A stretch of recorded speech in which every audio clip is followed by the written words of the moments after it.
This week on London Real, I am interviewed by Olive, the founder and host of New York Real. We deliver something that's unique and positive and amazing. That's what I want people to know. When you come to London, you should always be on London Real. People worth watching. You have to show your troops that you have a vision of where you're going and that you are dedicated and you are the man or the woman that's going to take people there. Vulnerability is what makes this show so interesting. Goals are great, but let's hold them tight and then let's release them. I'm just saying, be careful of your relationship with wealth. All the time fears hit me, and I am going to where the fear is, and I'm really living and breathing that. London Real presents Brian Rose, The Evolution of London Real. I don't care about your past. What are you going to do now? What are we going to do going forward? London Real Academy. Build the best you. When I go in and look at a person or a business, I want to hear him talk about his dreams. Am I living in alignment to the way I want to be living? And there's a feeling you get if you're not. A community of action-oriented people that will keep you accountable to your goals. Sign up now for a free 30-day trial.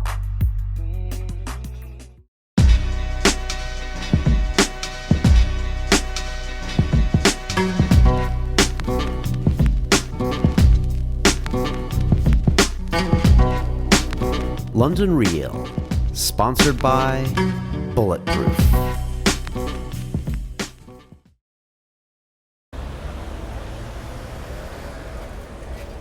Hello, London Realers and my New York Realers.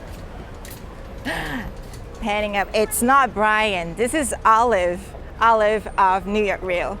I'm in London right now. It's such a beautiful city. It reminds me of New York, but it's different. The people here, I find that they are very passionate, and I think they're more focused when we have conversations in New York City. Like a lot of times people just have enough time to say, hey, how are you doing? I'll be right back. And then you never get to see them again. But I feel like in London, I have deeper conversations with everyone that I meet. And everyone has a different story. So what I'm about to present to you is my interview with my mentor, someone I really look up to. He is Brian Rose, the founder and host of London Real. I found myself I got myself into this crowded area. It's cool, I like it, so I'm gonna just keep walking. Yes, in the interview, we have covered many areas of Brian's life. We talk about his family, fitness, London Real Academy, which are very exciting because every day so many new members are joining and so many new guests are coming on to London Real, the full episodes of the show. And this is only July. I can't imagine how much London Real Academy will grow and Brian will grow, and he inspired all of us to grow for the rest of the year.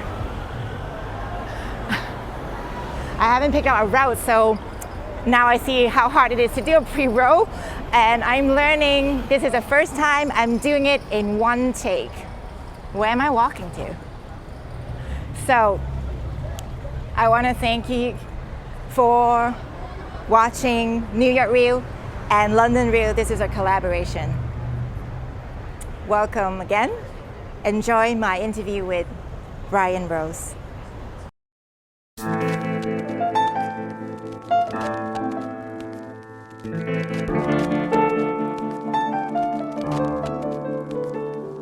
London Real Set Design by Timothy Olton.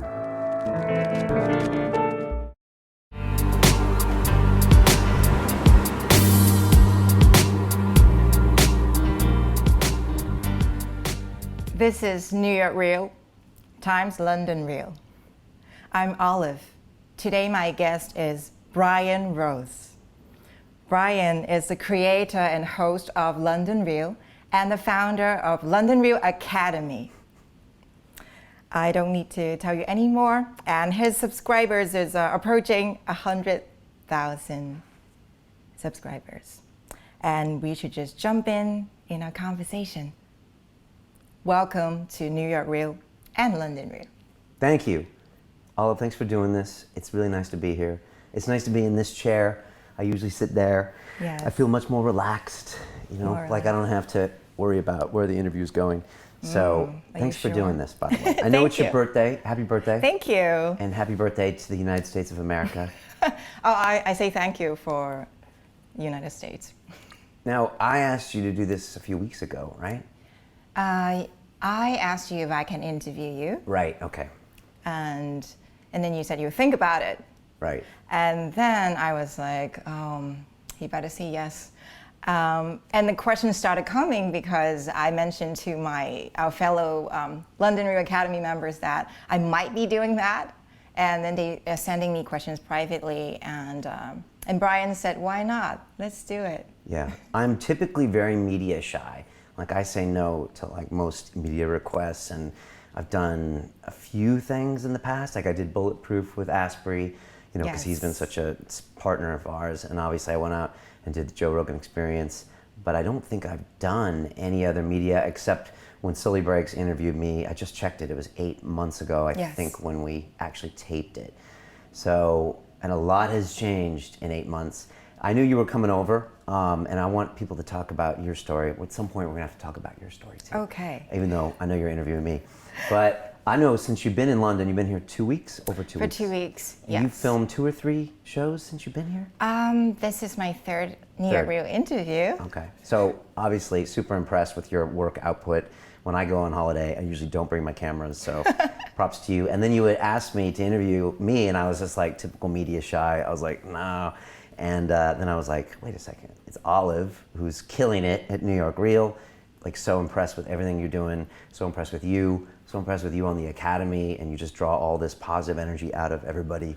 And since I Thank met you like a week ago, it's like Last Friday. Last Friday in person, you're like even more than I expected.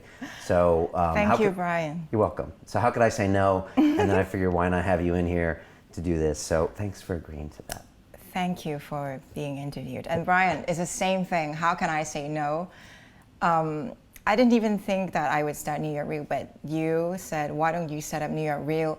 Send me a pilot, no excuses. That's what I said? Yes. I can be kind of a bastard sometimes, right?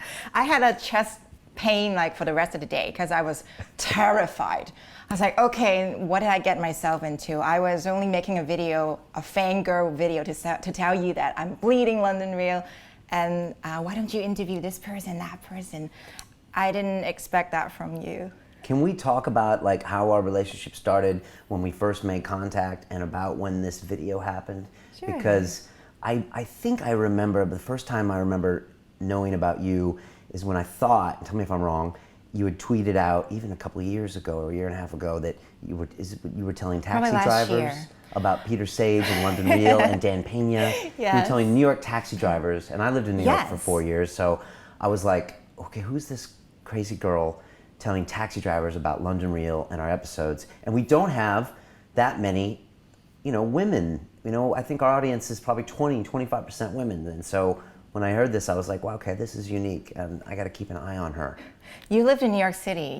Sometimes the cab driver will start a conversation. Yeah. So we started talking about money. And I'm like, I cannot not talk about like Tai Lopez and Peter Sage, what I learned from them through your show. And that guy was like, write down the name for me. What is it? I said, London Real. So we actually exchanged contacts, and now we're friends. And he has all if only you would make friends with yellow cab drivers in Manhattan. I love it. And he has a second career that he's building right now. Okay. No joke. That's impressive. So when was this? Like roughly? I think last year, Okay. All right. maybe the end of the year. Okay. So not Winter. Winter. Yeah. Okay. All right. So that's when I think you had first tweeted me. And then when did you send me that video? It was like a selfie. February. February. It was Yes. like a selfie video. You were in the subway, and then you were outside the subway, and then you went in to work, and it was cut up. It was like 2 or 3 minutes. Yes. And you said you were going to send me a normal fangirl video. Like That was it. I That don't was- get those. It's not like I'm deleting those from my inbox all the time. Like I don't get those. You know what? It all started because you made a video about Are You Bleeding London Real? And you were looking for an assistant, I think? Yes, so we were looking for like a key member here. I made that in January. January. Right after my TED Talk. I came in the Yes. next day and I made 3 videos. And one was how you can do a TED Talk. I think I called it How I Aced My TED Talk and How You Yes. Can Too. I was really excited.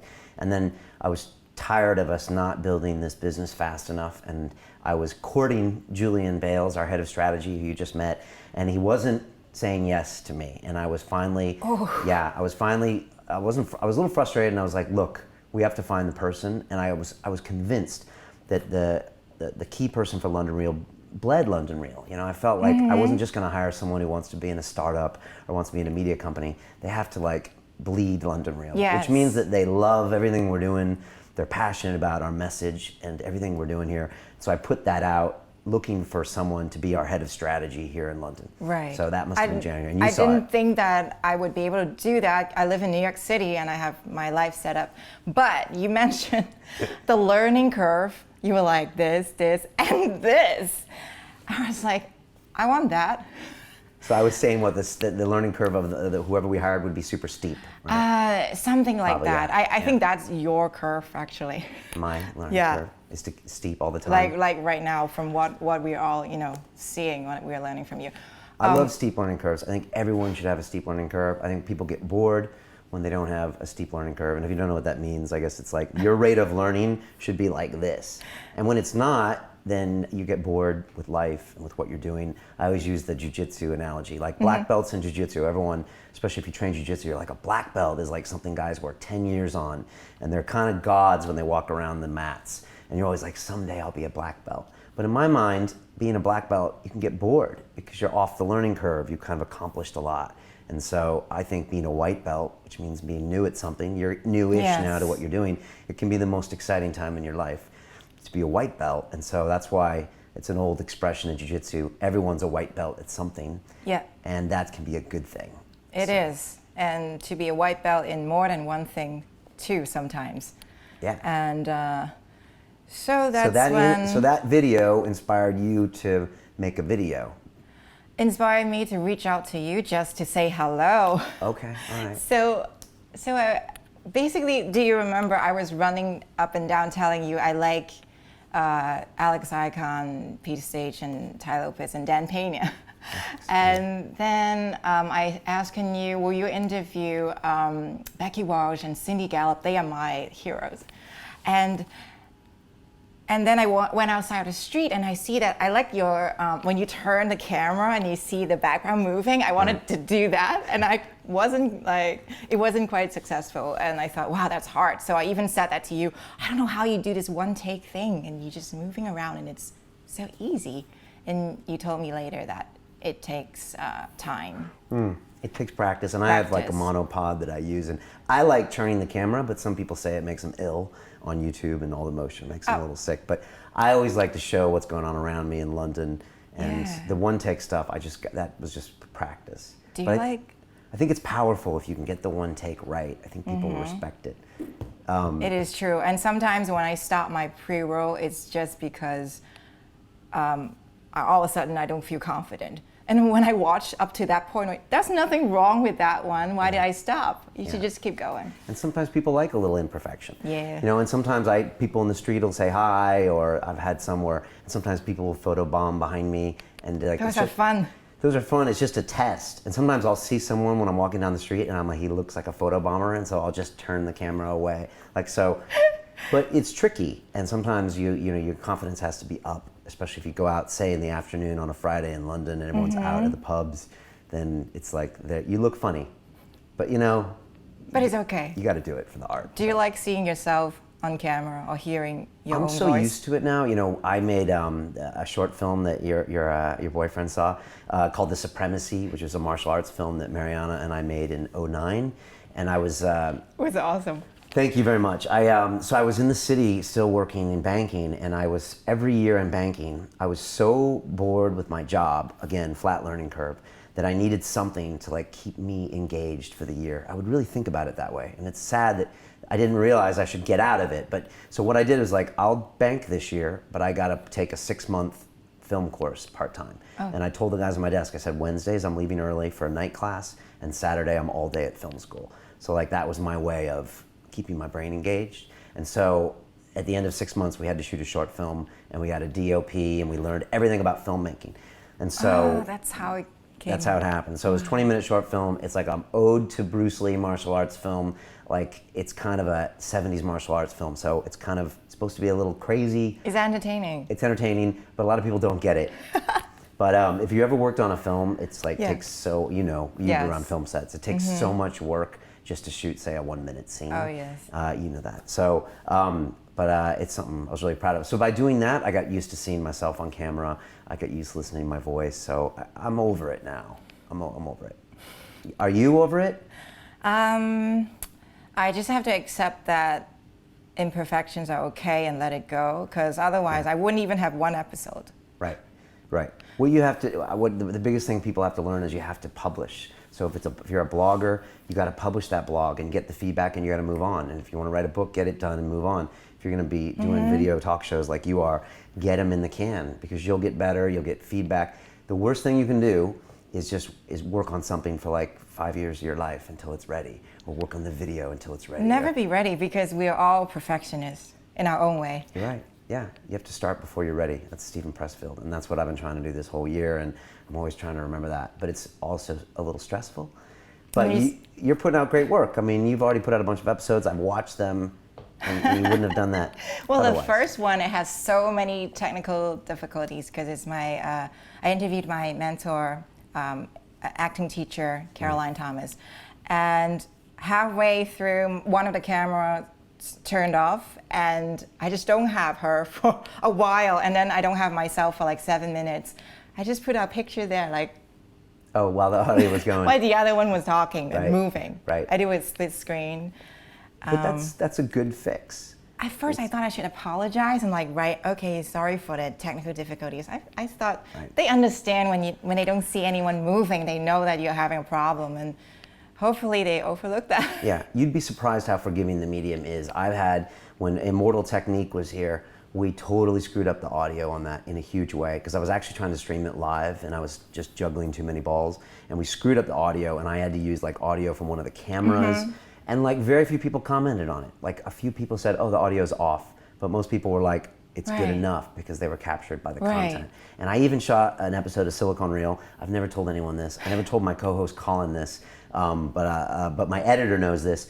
We had a problem where his shot was completely lost of Silicon Reel. Okay. So it was What my did you shot, do? the guest shot, and his shot. But we had Colin on there, and the audio was there. So when he talked, we showed someone else. And when we cut away to him, we cut away to him on the previous episode. Oh! And he was wearing the same shirt. And so That's brilliant. Yeah, no one ever knew, and he never knew. So Colin, I'm sorry. But sometimes you got to just get it done, move on to the next episode, and it'll be okay. Like you said, you put the still photo up while people were talking. It's a great fix. It's You're like learning. some long distance, when you watch the news and then they show someone's face, but the person's not moving. I want to give credits to Louis on your show. Yeah. He's doing a great job. Oh yeah, so Luis is here in the room with us right now. Luis does so many things for us when it comes to video production. It's not just he's here to film it. He's now doing our audio production as well, and he edits all the shows. But Luis is a filmmaker, and that's originally how I noticed him, because I saw one of his short films. It's called M is for Melon. I'm just gonna give that plug for Luis. And when I saw it, I was like, wow, this is a guy who's serious and passionate about his work. And to see someone that created a short film is so much more important to me than someone says, I trying to make my short film. Like, I get a lot of emails of people that are gonna do things. And like when I see someone that's accomplished something, I'm like, okay, this guy's serious. And so when Luis was like, Brian, let's try to do something together, I was like, yeah, I wanna invest my time in him, because I know he gets things done. And so we had a brief email conversation, and then when I was out shooting one of my pre-rolls right here in Shoreditch, and he walked by, and he was like, "Hey, Brian, you're Brian from London Real." I was like, "Oh, you're Luis." I was like, "Oh, I saw your video." Yesterday, right? What's that? I emailed you yesterday or Yeah, something. I was like, "Oh, I'm from Mellon. I saw that twisted video you made."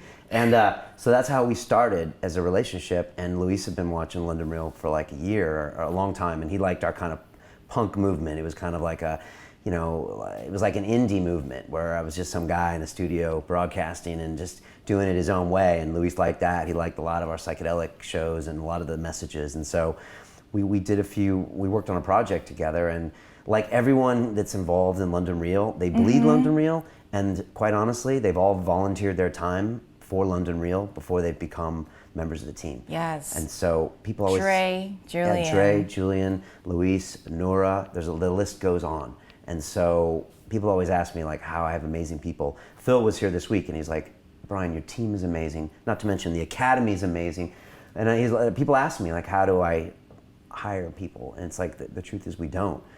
You attract them. Yeah, this never started as a business. That's the other thing people don't understand. Like I just started expressing myself in some twisted way, and I built the studio here, as I was telling you at Phil's show this week when he performed. Like I built the desk right here about 4 years ago, and I think it was me.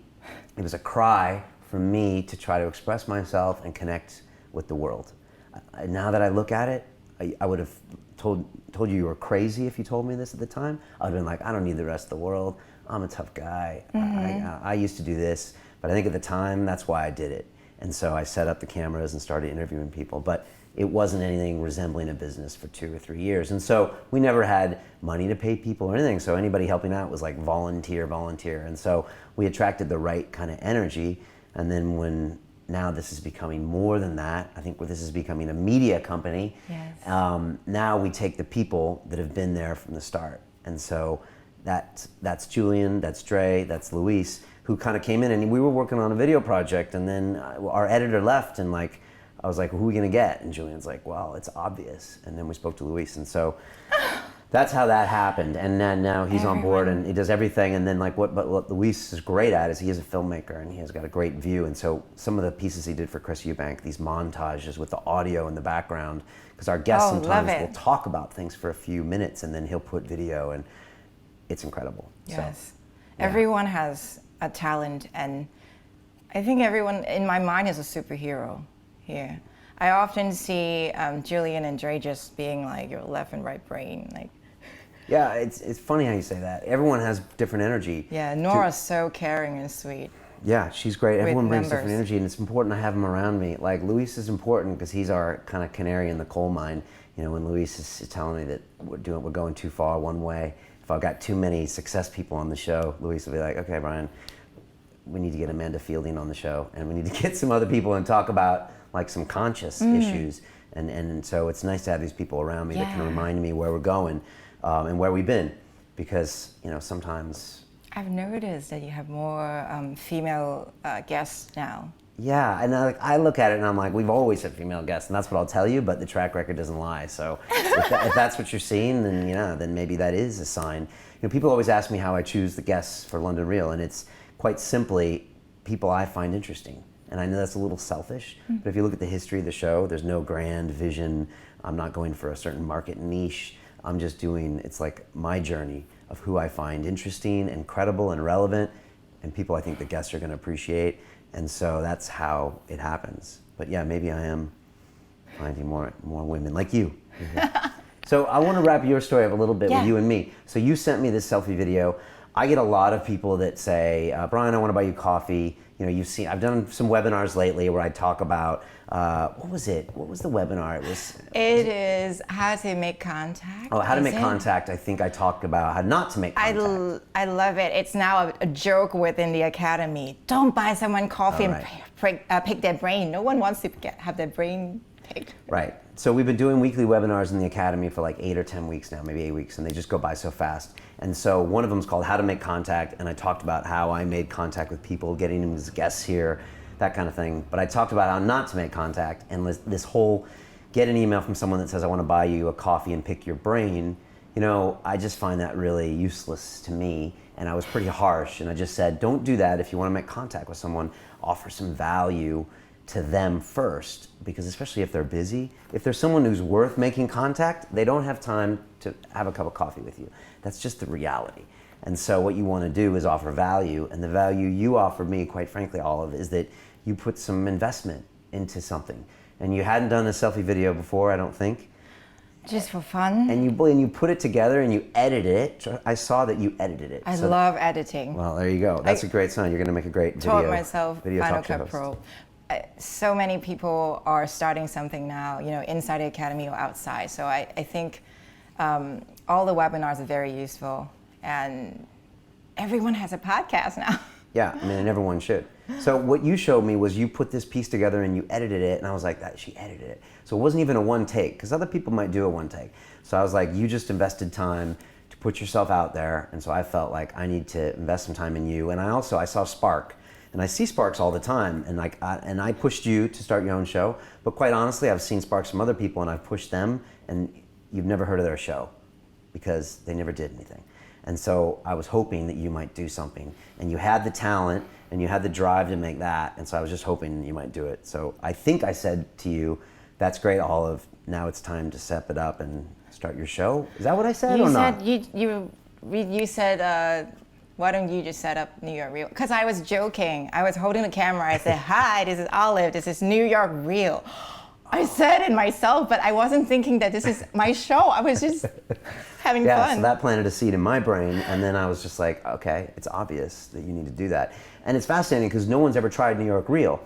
And I always wondered why. I've got good friends in New York, and I always thought New York is just saturated with media people. No one wants to try it because they think they can't be unique, and it's a big city, and you have to represent a big city. And I think it scared people off in the past. Good point. But I was so frightened for so long, for weeks. And what date was your TED Talk aired? Well, So, at least. yeah, I gave it like January 21st, and I think it aired a couple months later, I think. Because it was the TED Talk that sealed the deal. Okay. I watched it and I was like, Brian's obviously giving this TED Talk from me to me. And I'm sure a lot of people thinking that directly, just me. Because finding your tribe and just doing it, research once and take action. I am the queen of procrastination. One of my goals is to quit being late. Ask my boyfriend. Okay. And you were on time today, pretty much. And with the TED Talk, right after the TED Talk, I thought, better grab New York Real before anyone else watch this TED Talk and start this. Maybe people will do a better one, or maybe they'll be more articulate. I am not an articulate person, and people say, well, where's your accent from? I don't know. I was born and raised in Hong Kong. I lived in New York for 16 years. And I'm not super secure about my speech, but I have to just go for it. Yeah, you need to embrace your accent. Arianna Huffington, she tried to change her accent for a long time, and finally she was like, what's the point? Arnold Schwarzenegger, Arianna Huffington, these people embrace their accents, and that's their signature. It's part of your story, It's even, I guess. it's your value. It's not even I'll get over it. It's like, now, it's your USP. It's like unique to Olive, so embrace your accent, you know? My first guest was my acting teacher actually helped me. She got me to see that talking with the back of your throat, it's more, like the voice is more, the English is not up here, but a lot of Asian languages, like I speak Cantonese, it's like, Right, like okay. up here. So I have to kind of push it back. That's important, and I think we should always be improving our voices. And I remember when I watched that episode when I was in San Francisco with you and your acting coach, and I know she said she'd worked on your voice. And I think that's really important, to always work on your voice. And I know what you mean as far as here or here. Yeah. And it changes. I actually worked with a speech coach here in London when I first got here. Really? Oh, yeah, I never really told anyone. Why do you need that? Well, I was an interdealer broker in the city, and so I was on the phone all day long, talking to people and shouting things in. We had you'd have a button to push. You're losing your voice. Well, I was using it all the time, and I would hit a button, and I would shout into people, and they would have speakers on their desks at all of the large banks all over London. So I would shout things into them constantly, and then when they picked the phone up, then we would have a conversation. But a good broker should be on the phone 10 hours a day. You know, you should be bam, bam, bam. So I just found this speech coach. Her name is Rona Laurie. She's an old West End actress.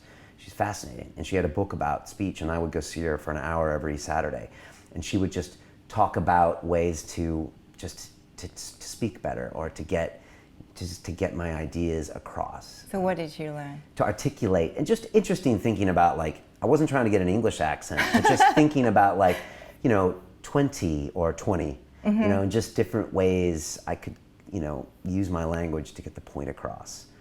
So, it's kind of random, but I think it's important to think about how you speak. Yes. Especially if you're going to do this for a living. But I think I still have a ways to go. We all We do. So you were talking about my TED Talk. So it came out probably in March. You saw it. You thought it was for you. I'm really glad that meant something to you. The TED Talk was a big moment for me to go ahead and step up and do that. It's something that I had planned actually before I went to see Dan Pena last year. Oh, really? Yeah, I just woke up one morning and I was like, "You're Brian Rose of London Real. Why don't you have a TED Talk? That's really weak." And so I remember I hit Dre up with a message like, "Dre, I need to do a TED Talk.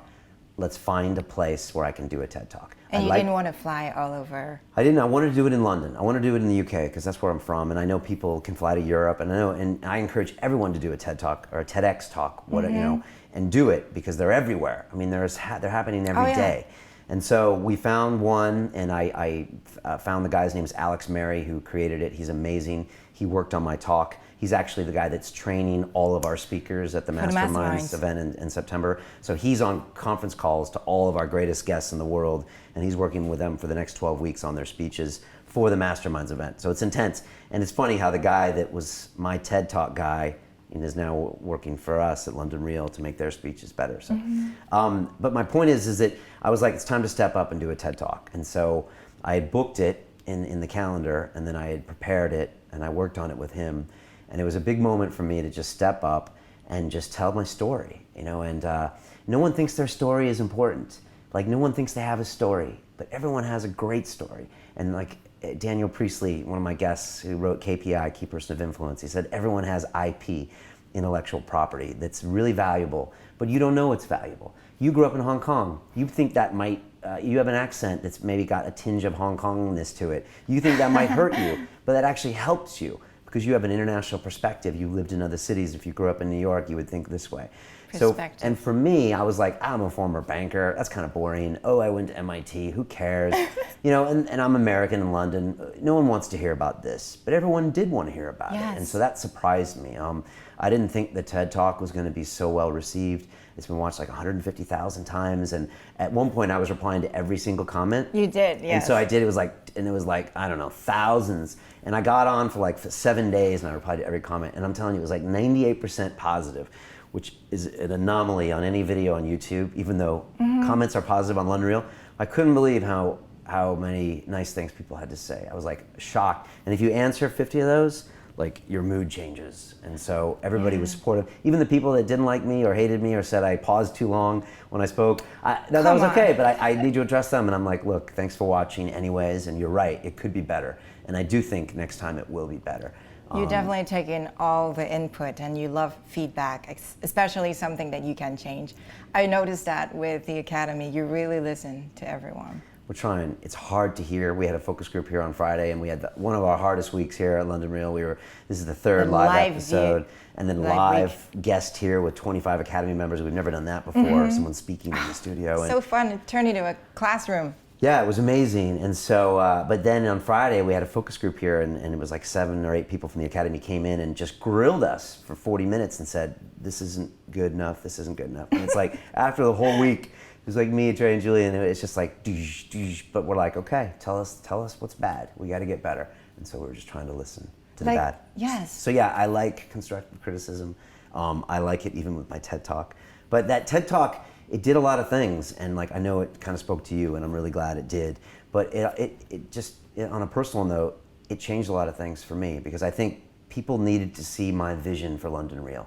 And to be really honest, I think even people like Julian and Dre, they needed to see my vision. And so this is my advice to any founder, including yourself, and anyone who wants to start a company or a movement or even have a minor leadership position. You have to show your troops that you have a vision of where you're going, and that you are dedicated, and you are the man or the woman that's going to take people there. It has a lot of clarity at the end of the talk. And it has to happen. And before that, I don't know if they knew where I was going with the show, to be honest. A year ago, they're like, okay, Brian, you've been doing this. you keep doing these shows every week, but where's it going? And you know, I could be like, well, it's going wherever I want it to. It's my kind of artistic expression. It's not a business. But it was time, honestly, for me to step up and really present my message and show my vision. And I think that's why so many people have come on now to work with us. And Julian might disagree, but I think it had a lot to do with him coming full time with us. And he's like, okay, Brian, we're going to take this to another level. And Brian's ready. And I could see that by his TED Talk. So that was a big moment for me. And I knew it was going to be big. And it was funny on my Dan Pena weekly reports to Dan. And we can talk about Dan Pena, and I'm sure we should talk about it at some point. But I was giving him a weekly summary of every hour of my week. And it was just like TED Talk prep, TED Talk prep. And he's like, what's TED? Who's TED? You know, just typical Dan Pena style, right? Who's TED? And like, TED gets more time. And I was just like, Google it, Dan. I'm like, come on, you don't know what TED is? And he was just like, why are you spending so much time on this? Because I'd be like, TED prep, you know, and because I worked on that talk like every week for 12 weeks, and it was brutal. And Alex Mary would come over here and be like, Brian, you're promoting London Real too much. No one cares how many views you have on YouTube. Like, I was saying the wrong things. And the worst thing is watching yourself on YouTube after you've just done one to camera, and you just see how bad you are. You would tape it and watch it. Yeah, and make myself watch it. And I'd be like, hey, here we go. It's gonna be really... And then I'd see everything I hate about myself, put the notes. And I was even rewriting the talk when I took the girls to Belgium for like a Christmas or New Year's Eve trip, and it was still not good enough. And I was like, Brian, it's okay, but it's garbage. Like, there was a point where I was like 2 minutes. I was like, it got to be better. And so like Dan was like, what are you doing? But I was working really hard on it because I knew it was an important moment, but I didn't know it was going to go as well, because for the TED Talk, it's 20 minutes. It's live. There's an audience there. You don't know if they're going to feel you. You might be having a bad day. There's no editing. And so it worked out okay. So that's kind of the TED Talk. And that's it sounded very genuine. I could have sworn I would believe there was no script. Yeah, well, so... Well, except that you have something showing everyone, so I know the flow of the thoughts. Right, well, okay, that's good. They always say, if it sounds scripted, what you're saying, then you haven't practiced it enough. So that's the trick. I'm sure actors know that as well. If you know that script, the back of your hand, then you can say it and own it. But I had that whole thing down. I would walk around Belsize Park at night giving my TED Talk. So people walking by me, I would be talking to myself. Like, I did that all the time. So wow. that was that time. I could probably give it now.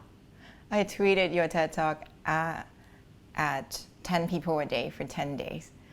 At first I thought, people just need to watch it.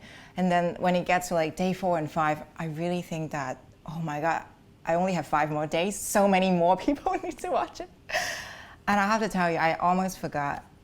One of the friends that is really busy in New York City, he was a DJ. His name is Jess McKee, and a really good friend of ours. But the last winter was brutal. So we all just hibernated. We didn't really see friends. But he has influenced a lot of my friends and myself, because he has empathy. He would meet a new friend a new person in New York City. He would say, come to my Friday show. You're gonna dance, you're gonna have fun. And then he would be like, next Friday you're going up on stage and I will pay you, you're hired. Like, all these people that feel like they don't belong finally found a home is Webster Hall. And I haven't seen Jess for a while. I thought, oh, let's tweet at him. He was so busy, I didn't expect him to write back. And he did write back. He said, I really needed to hear this. Thank you for this TED Talk. And what we didn't know was that he also has his own trouble, and he took his life. Wow. About, I think 2 months ago. Okay, I'm sorry about that. I was going to interview him for New York Reel. Wow. But like, to me, it was, now I feel him everywhere, but to him it's so important that he actually watched Brian's TED Talk, and it has positive effect on him, and that he loved it. Wow. Well, I'm sorry for your loss. It's, when you lose someone like that, you can start seeing them everywhere, and then you can get a lot of strength from remembering their spirit and that kind of thing. So, well, thanks for sending people that talk. I mean, like, I don't know what to say, Olive. I don't know anyone like you that would go and do that stuff and tweet these people. And like, I always tell people you're crazy, but I mean that in such like a warmest way, because like, you go and you're just so passionate about the things you do. And so, it's very inspiring, and it's very appreciated, all the things you do. Thank So, you. I Well, appreciate that. It's all comes naturally because you care and we care, and I didn't know I would win a hoodie. That's good. Oh yeah, you got Yeah, the hoodie. I got a hoodie. You got the hoodie. How did you get the hoodie? Oh, for the TED? For the TED? Yeah, Oh yeah, for TED, yeah. I didn't of even know course. there was a contest of. Right, yeah, exactly. And then we sent you a hoodie, and you're like, oh, there you go. So you saw the TED Talk, and you were like, okay, now I'm definitely going to do the show. I went to Twitter first because I love Twitter. I grabbed at New York Real TV. At New York Real TV, which Yes. has over 1,000 Twitter followers. You're rocking with that thing. I just follow people that follow me, to build that. good. And I also make a point to start a separate Twitter because I have my personal one, and I think that if I use my personal one to do New York Real, I'm just taking the easy way out. Good, you're because right. I already You're have right. That's what I do. 900. Yeah. No, you have two, which is great. So it's at Pineapple O, and then it's at New York Real TV. Yeah, New York Real TV. And then go ahead. No, go ahead. I went to Facebook, grabbed the fan page. Okay. Like right now, Facebook is not. I'm not as crazy as Twitter. Like I go to Facebook, but Facebook page, I would make sure that I have episodes posted. But at the same time, you cannot not have a page. So I grabbed it. Yeah. And then what else? Oh, YouTube channel.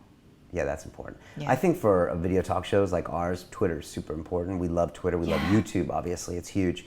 And we use Facebook, but I think with Twitter, especially with shows like ours and also some of the other reels are very good on Twitter. It's so short and sweet. Short, sweet, and it's a great way because it's an open platform, so new people, new guests, you can tweet out to them, they can see you. I find Facebook sometimes a little more closed or harder for people to find your page. And then YouTube is ultimate because it has your content on there. But you grabbed all that stuff, you owned New York Real, and it was so nice to see you just own it. And then your first episode came out when? I believe in April. Okay, how's the experience been? We had a few discussions about haters. You and I had a few discussions. You interviewed someone in Brooklyn, and some people were like, my second guest, she's wonderful. how are you finding it? You did Katerina. I actually go from people around me, like my teacher, and then Katerina Hybanova lived in Bushwick, where I live, and she's an editor of Bushwick Daily.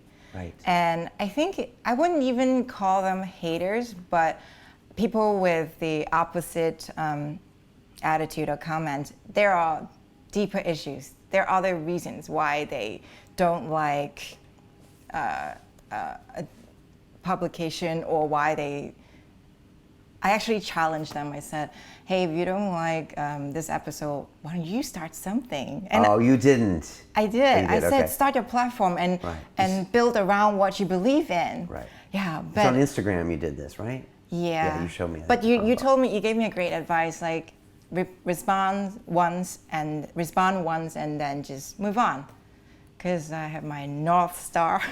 Yeah, I think that's what I told you. What did I say? I said you have your North Star, you have your vision of where you're going. So always keep that in mind. Yeah. But I think it's important to every now and then look and see what they're saying and respond to it. And part of you will take that, maybe, you'll remember that comment.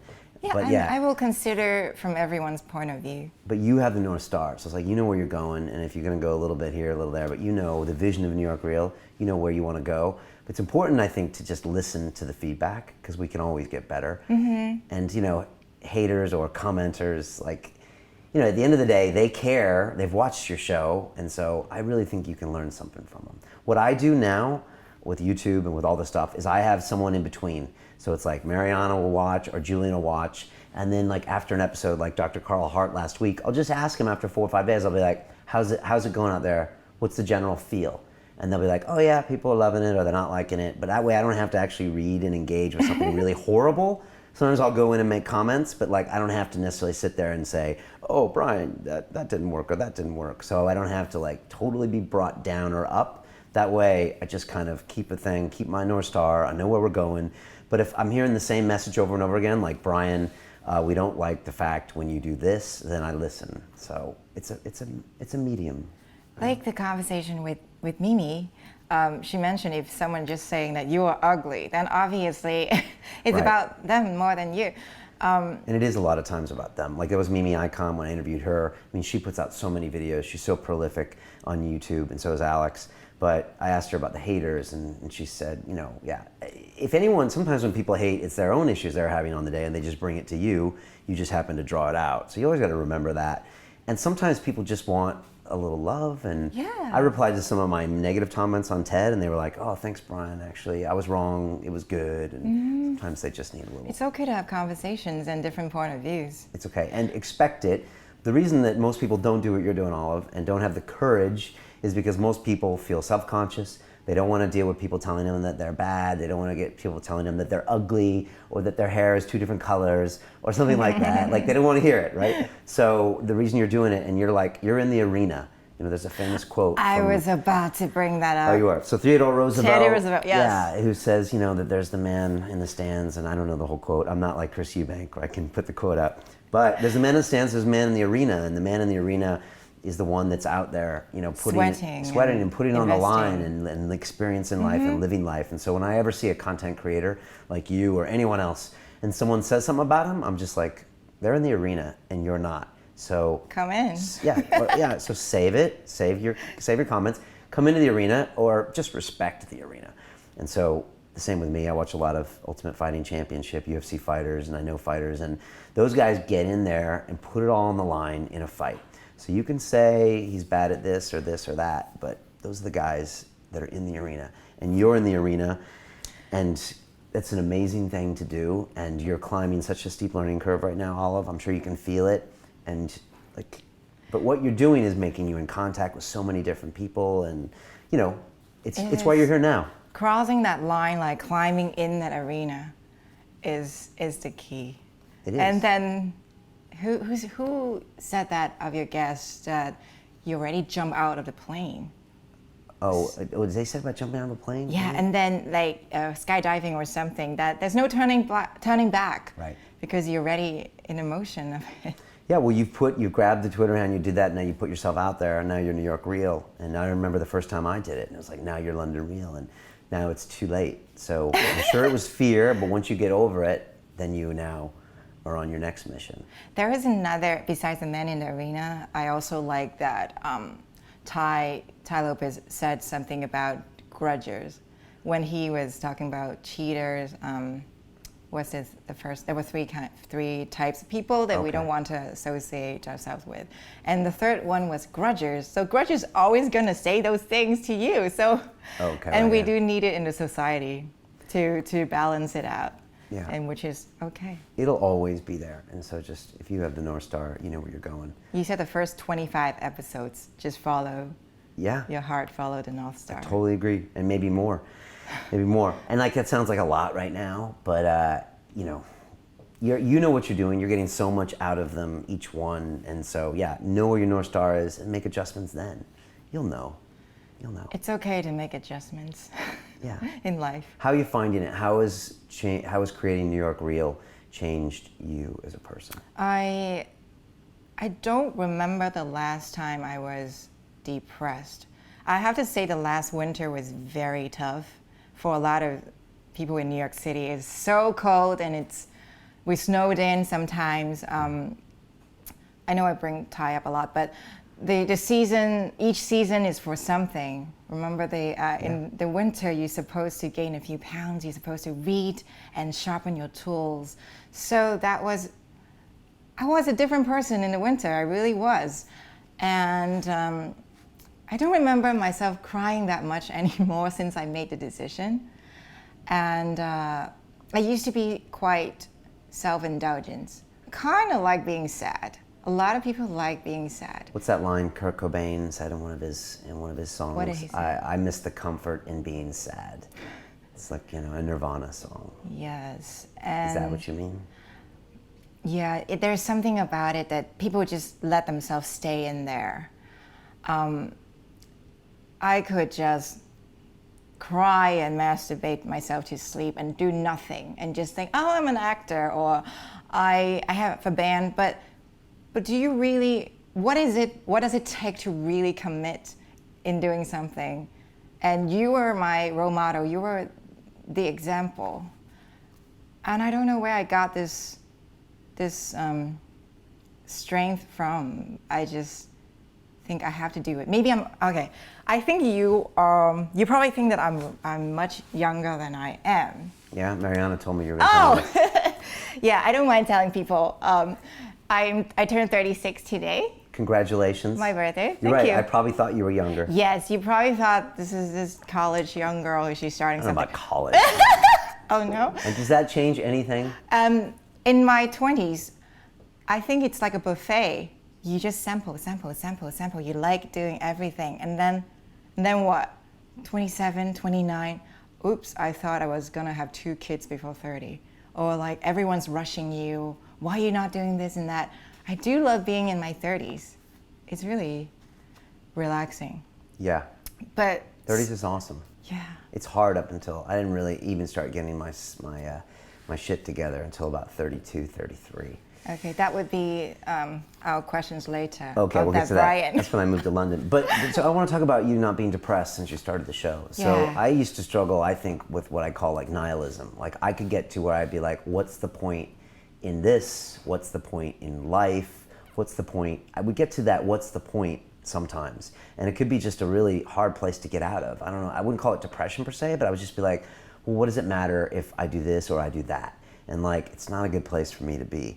But the more I get invested in London Real and then the community and all of everything, like I haven't felt that way in a long time, like a year. right. And I used to get bummed out in the English winters because it gets dark here and rainy, and it gets dark at like 4 o'clock in the winters. And everybody complains about the English weather and the London weather. But quite honestly, and I believe this, and I've been on both sides, like if you, I think this is true, maybe it's an absolute, but if you really are focusing on the weather, you probably don't have the right things going on in your life, I believe. And so I remember the last 2 winters thinking, when I used to be in banking, I'd be like, oh my God. I used to try to get out of there as early as possible. Like December 9th, I would leave and go to Brazil for like 3 weeks. And now I'm like, I forget. I'm like, it's dark outside, but who cares? We got a new show coming out. We got this new thing happening. I'm booking this guest. And you know, Phil McKernan said something this week. He said, make it not about you. Oh yes, the journey is not about you. Yeah, the journey's not about you, and he's like, we're all about us these days, and like, and I am sometimes about me, and in the Academy, I'm pushing people to be about them, and I think there is a time to be selfish, and Anita Morjani said, love yourself, and I believe she's right. You have to love yourself first and take care of yourself. If you're in the plane, put the mask on you first, and then put it on someone else. True. So you have to love yourself, because if you're around someone that doesn't love themselves, it's a bad energy that infects you, and it brings everyone down. So you want to be around people that love themselves, but if you make the journey not about you, then everything changes. And I think the depression might go away. And so for me, it's like, I have to do this every week because I have a group of people, and I talk about this in my TED Talk. I'm like, I'm accountable to this tribe. Yeah. And like, I gotta do it now. I don't know, you probably feel like you gotta do it. You better do it now in New York Real, or I'll get on your case. But it's like, now it's about that, and it's about inspiring people, and it's all this stuff. And so it's not really about me as much. And so for now, I don't even think about that old bad mindset anymore. And so I think when you're in motion, you're active, it's almost impossible to be depressed. Yeah. Like you can be moving and they're like, oh, I'm so still. I think you're right. I do think you're right. And after Phil, that was such a valuable night with Phil being in the house. Uh-oh, you're looking down, you got questions? Yeah, no, not questions. It's actually, I wrote something down Okay. after that night. It is to love yourself and serve others. So right now, it's been on my mind. Yeah, so I think that is a good reminder. It is a good reminder. It's super powerful, and we all have our goals, and we all have our things we want to accomplish. But it is nice, and we've all, and I've had things I've accomplished, and you can be really lonely when you get there. And so if you can serve others at the same time or in some capacity, I don't know, that is what it's all about. I believe it took me a long time to learn that. 40 years to learn that. How old were you when you interviewed Grandpa Benedict? Oh, very funny. So I have these interviews with my Grandpa Benedict that I haven't put online yet, but they're amazing. Will you? I will put them Is on. it in VHS? On VHS? My mom, Betty, she, I'm going to get on the show, by the way. She's a little camera shy, Betty Rose. We saw a vlog. Yeah, I had to twist her lovely. arm into doing that thing. And, but she's going to be great. I think she thinks I'm going to grill her here. Because we had a very combative relationship when I was a kid. And it reminds me sometimes of my relationship with Gabby. Yeah, so I used to we had a video VHS recorder. My mom was like a saleswoman after she got divorced, and she was pretty good. And so she got a couple bonuses and bought like a videotape camera. And so there are old interviews when I'm like 10 years old, and I'm interviewing my grandpa Benedict, who I talked about on this webinar recently, how to find a mentor. And he was one of my first mentors, and he's crazy. And you'll see him on these tapes. Like he's got a bolo tie in turquoise with like the brand of his ranch there. He's got a big hat, like cowboy hat on. He's in a wheelchair because he had a stroke, and he's got like a Western shirt on, and he's got like a triple chin, and he's telling these stories about when he was a kid, and he's a horse trader and all this stuff. And so I was interviewing him and my grandma back in the day. Like, I'm not like, this is Arizona Real. I'm not doing that, but like there are 8-10 minute chunks of me interviewing. Wow, him. That's long for a 10-year-old. Yeah, so I'll release those, but thanks Please for asking do. me. He was a big influence in my life, and I think my first mentor. People ask me if parents can be mentors, and I don't think they can, but grandparents, I think they can, because you have 4. Most people have 4 living at least at some point, and you can choose them, and they choose you. So he was a big one for me. I have so much respect for our grandparents, their generation. Huge part of like a clan, and I think it's a shame that I can't have that Gabby's grandparents around more often, and it's an important relationship for a child to have with grandparents. So important. It was big for me. I learned a lot subconsciously through my grandparents. So my grandpa Benedict, my mother's father, he was a cattleman in Arizona. My grandpa Rose, my dad's father, was a farmer, and he grew potatoes and barley in Colorado. And so both of these guys, they built their craft from like nothing. And so I got this sense of them of, they would just do their work, but they would never complain about it. They would never talk about it. They would just do the work, and they would never, there was no emotion, there was no complaining, there was no this or that. They were just hardcore. They were strong. And I interviewed my dad, actually. There's an interview with my father before London Real, and I asked him, did you ever think about quitting when he went to Caltech when he was young, and he had really bad grades the first semester, and he was like, on the farm there's no quitting, because he's like, if you quit on the farm, it's like you die, because you lose your land and you die. And so he's like, there's a thing on the farm is you never quit, because like every day keeps coming, and you gotta do this, or everything's gonna die, and then you die. Man versus nature. Yeah, and so he's like, there's no quit, there's no option, and so that's why he never quit. And I think I got that sense just being around them. They never sat me down and said, Brian, you're not gonna quit. They don't do parenting like I try to do. I do a horrible job at that. I'm always like, all right, Gabby, this is the lesson I'm gonna teach you. Yes. But they did it really subconsciously. I just watched them, and so yeah, that was really powerful. Very lucky. Did you travel a lot as a kid? My mom was really good about getting us to travel. So my parents were divorced when I was 7 years old, and so I think that was. I talk about it more now since my ayahuasca experience, but like I don't want to do my identity. Sometimes I think maybe people don't understand that, and I don't think I'm a victim of that, but it definitely affected me more than I knew.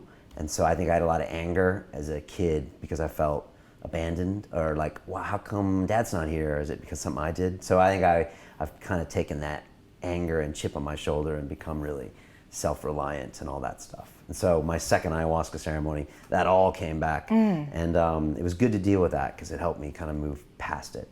But my mom was the craziest single mother in the world. She was like, as soon as she got divorced, she was like, I'm going to be the greatest single mother ever to have lived. I'm going to win the Nobel Prize for single mothers. So 3 kids, and she was just like incredible. She would like take us trips. She would like drive us up and down the coast of California to Yellowstone, to national parks. She took us on a trip to Europe in like 10 countries when I was 15. Wow. And I was a punk ass, and one night I disappeared in Berlin on my own and went out and lost my way home, and I almost didn't come back, and some MPs had to like drive me around at night, and I was walking around Berlin at 15 years old, not where you want to be.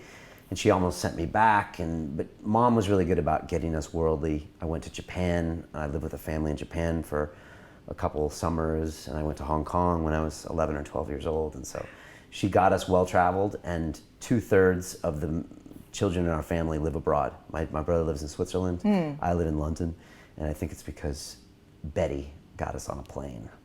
So That's global family. yeah, it's super important. You know? Where do you celebrate any holidays? Do you celebrate any holidays? I celebrate holidays. Not really. I think it's important to take time off during the year. So I'm trying to think. I went to Brazil for a long time because I was like in love with Brazilian Jiu-Jitsu, and I love Rio de Janeiro, and so I did that a couple times. But these days I like to take the girls to America sometimes to see New York or see LA, but I don't go back to America that much. I don't miss it really. You took Gabby to MIT.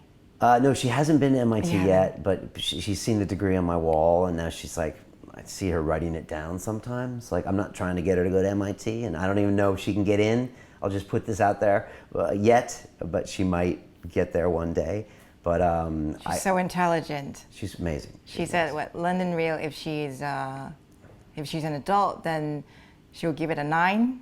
Yeah. And because she's a child, then now it's a 4. Yeah, so Gabby's my 11-year-old stepdaughter, and I've been with her now.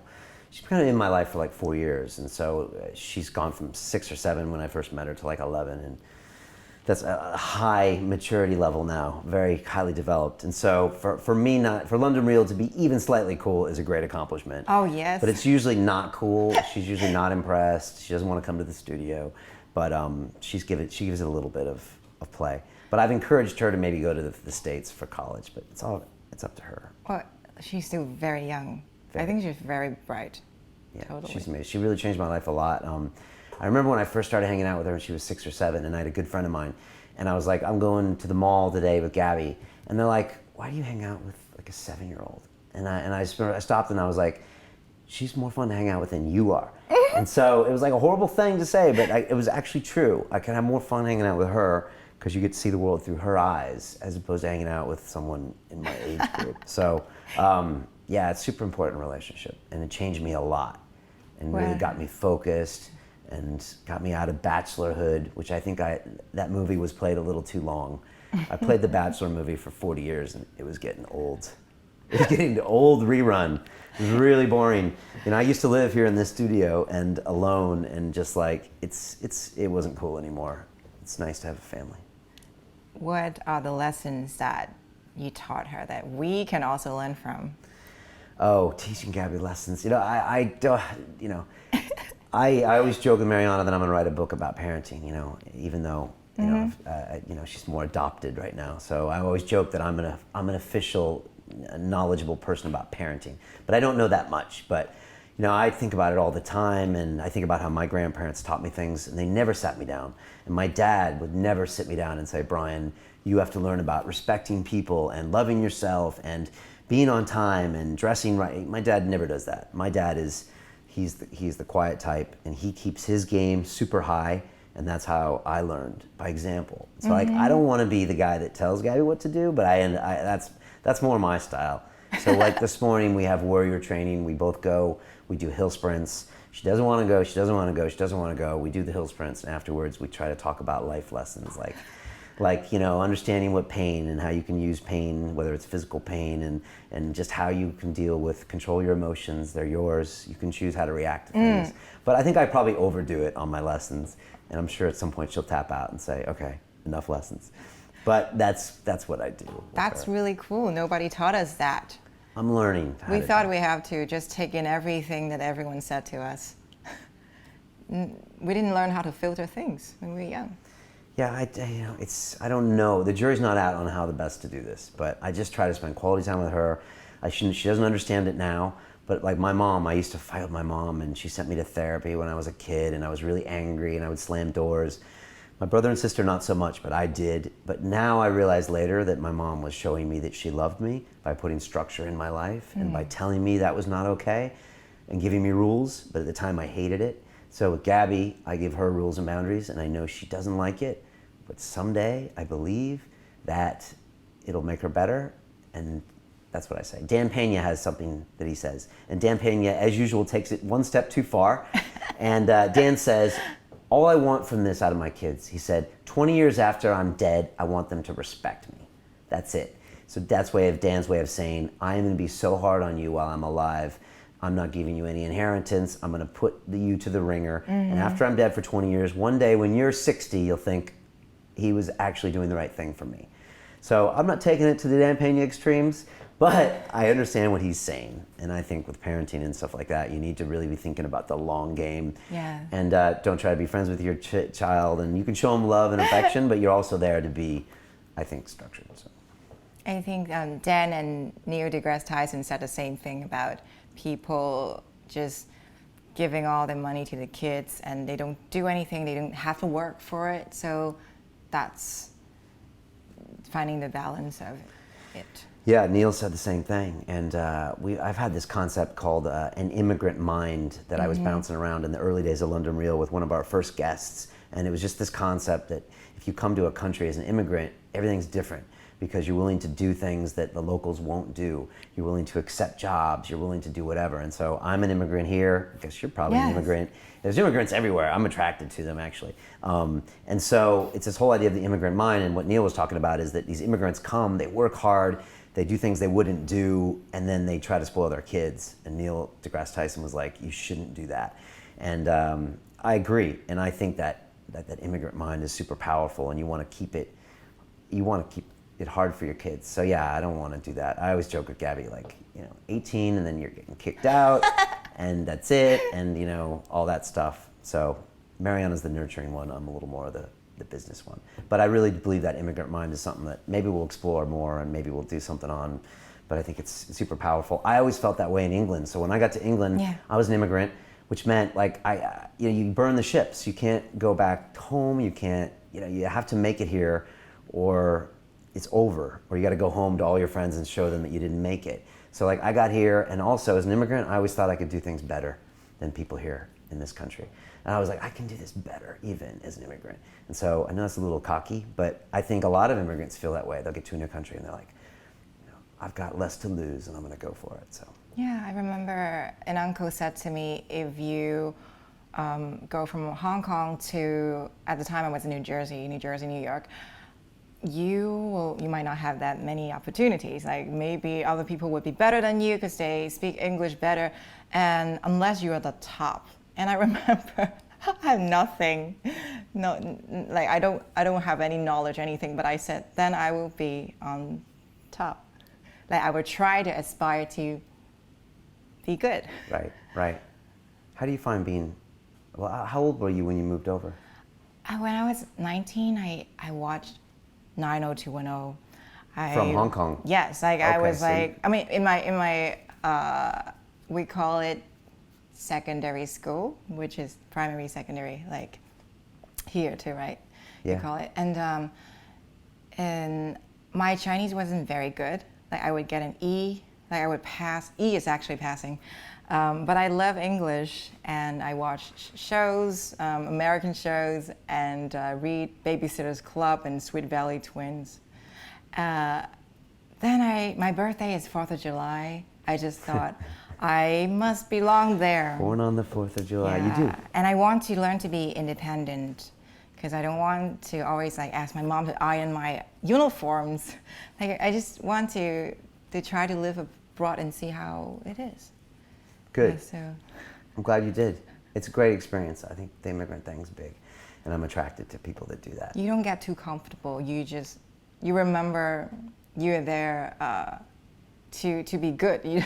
You're trying to achieve something. Yeah, it's true. But I'm a Londoner now. So like I feel like this city is home. You've been here for 15? 13 years. 13. So like I'm as much London. I have a British passport. I'm a dual citizen. So I tell all the Brits, I'm just as important as they are. I have the rights, just the same rights they are. So I feel like a Londoner. I feel normal here. I love being an American in London. You can get away with so much. Because like if you're ever a little out of line, they'll be like, oh, he's American. So he's allowed to dress a little different or be a little bolder. So like I think certain cities attract people's energies, and I go home to San Diego and I don't get it. I don't get beach culture. I don't get that it's quiet, that it's flat, that there's no history. I just don't get it. I love San Diego and I love everyone there and they're very nice, but for me it doesn't work. And I lived in New York for 4 years. I love New York. I hate New York equally. That's a line from a Spike Lee movie, I think. But it's too much. It's too much energy for me now in my 40s. I go there, but it's just too intense. It's like too electric. And Come to Brooklyn. Brooklyn's chiller. Okay, chill. maybe I'll come. Maybe I'll check it out. So for me, London, it's just London's always been good to me. I've had success here in my business, in London Real, personally. Everything has always worked great for me in London. New York kicked my ass. It always was like, you know, and maybe I wasn't ready, and maybe I was in my 20s, and maybe it's too much going on. But I love all of the time I had in New York, and it's treasured memories, and it was a great way for a young man to test himself, and I love it. But I never had success in New York. You can never own New York, don't get me wrong, but I never had like any success there. You know, I did okay, I tested myself, I had great experiences, but the city always kicked my ass, and I respect that. I think everyone fits in, but like people say, if you can make it in New York, you can make it anywhere. It's true, and I didn't, and I'm okay with that. And I got a couple friends there that kind of quote unquote made it, you know, my Wall Street buddies and stuff, and so I respect that. And it's true, you know, it is a hard place and a tough place, and you got to be on your game all the time, I think, in New York. But you know, that's New York, and if you don't want to play there, it's okay. You can find somewhere else to play. I think that's important. And what I've managed to do in London, and it's perfect for me, and it works really good. And I think it's where I want to be. It's where I love being. I think it's a suburb compared to New York. It's just, you know, it's and there's so many different parts of London. I think London is the most exciting time in London's history, and that's a bold statement, of the Victorian era. But like London in the last 10 years since I've been here is like grown up. It's like being like a 12-year-old or an 8-year-old to being like an 18-year-old or a 25-year-old. Like really it's blossomed. Like the food scene, the media scene, the tech scene, the architecture. It's just like this, in my opinion, as far as like cities that are accelerating, it's the greatest city in the world for acceleration. Like New York is great and it's cool, and Manhattan is moving, and now it's a hard place to live unless you're super rich, and London will be that way at some point. But London is like the spot, in my opinion, and I love it so much. I named my show after it. So, do you think that by actually doing London Real, you fall in love with London even more? It's a good question. I think so. Yeah, I think I always loved it, but doing the show, I think I do love it more. I love everything more since doing the show. I'm just such a more loving and caring person. Like you ask Mariana, like I didn't always used to be. Like I don't think I was just a much harder person. I think I was just trying to be tough. I was surrounded in a working environment where you had to be tough, where people were pushing you all the time and getting inside your head and psychologically testing you, and it was just a big, you know, who's not gonna cry game. And so it's just given me a lot more love doing the show, and a lot more openness, and more like Phil was saying, get out of my head and into my heart, use my intuition. You know, like a guest, I use my intuition a lot with guests. Like, do I feel like I want them on the show? You know, do I feel like they're the energy of London Real? So I need to get definitely down here more and use my intuition more, because with the MIT brain, you're all about, I can solve it with my brain. And I think when you go to a school like that, it teaches you your brain is the most powerful part of your body. And I don't believe that's true. And so I'm trying to get more into my heart. But yeah, I've loved the city more. I love people more. I love Mariana more. I'm better, and I'm still getting better. I had Brian's brain here. With Brian's brain. Yeah. And in case we want to do a brain dump. Oh, wow, okay, yeah, brain dump, David Allen. Let's talk about Mariana. She is graceful, beautiful, and so patient and so caring. The first day I was meeting up with, that was a focus group. First time meeting up with London Real Academy members. I saw them from afar. I was running. Let me get to them. In the middle of the road, I fell down, and people were like, get off the street. And I couldn't move because I couldn't feel my knees. And I was like bleeding a little bit. And 3 strangers came and carried me. I'm like, oh, Londoners, the you guys are Academy so members nice. Or just Londoners? Londoners. Oh, just Londoners. And I said, people. those guys, I'm with those guys. So they got, you know, the group here, and Dre was carrying my pineapple bag.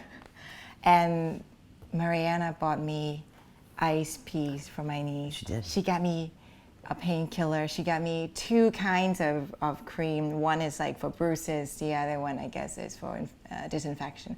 I was like, oh, you're perfect. She is a sweetheart. She is the nurturing, caring side that I need.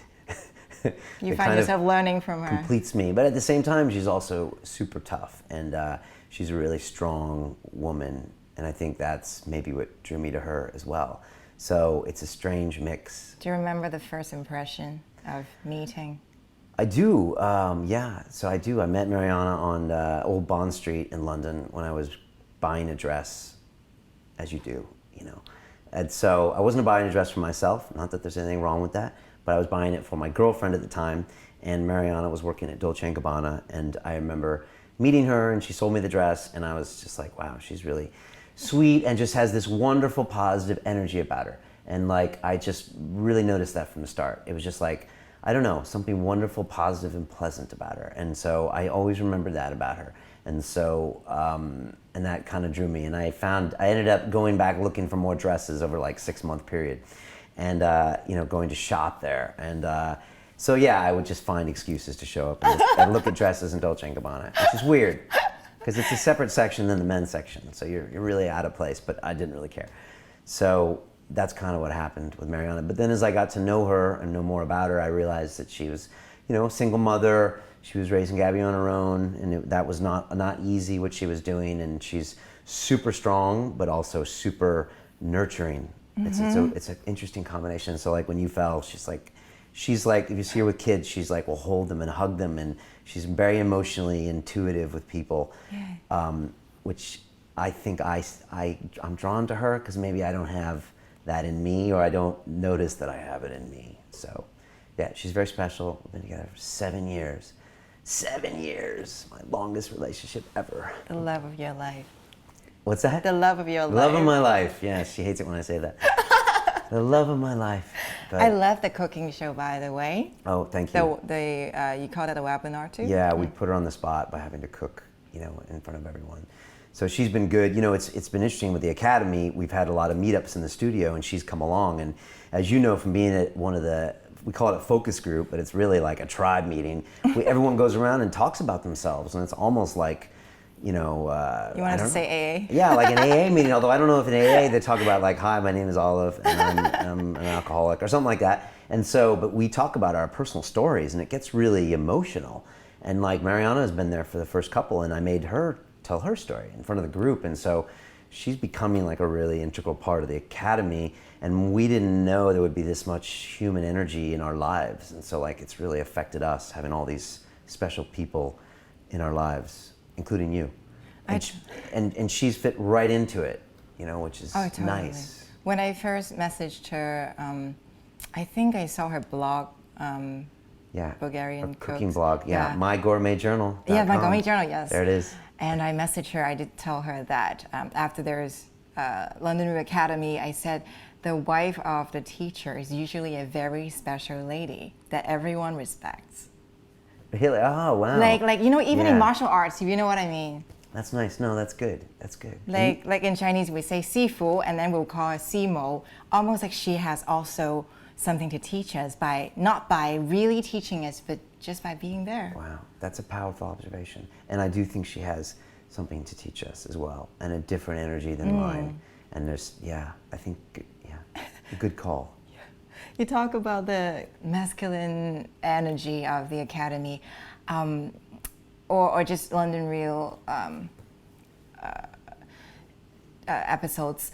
I think that was actually what attracted me to watching and to get to know you, because as a woman, you do everything the way everyone else does it, but there's an extra element in it. Something will shift it a little, make it different. Like, because you're a girl, you're an actress, not an actor. Right. And something about the opportunities that the society will give us. Well, there are two ends, two extremes. You can be a feminist, or you can be like, oh, I'll let the man do it. But I don't think we have to be either one. So in London Real Academy, I feel like we are so balanced. There are guys and girls, maybe there are more guys than girls, but it's not about your gender, and it's not about where you're from, where you live.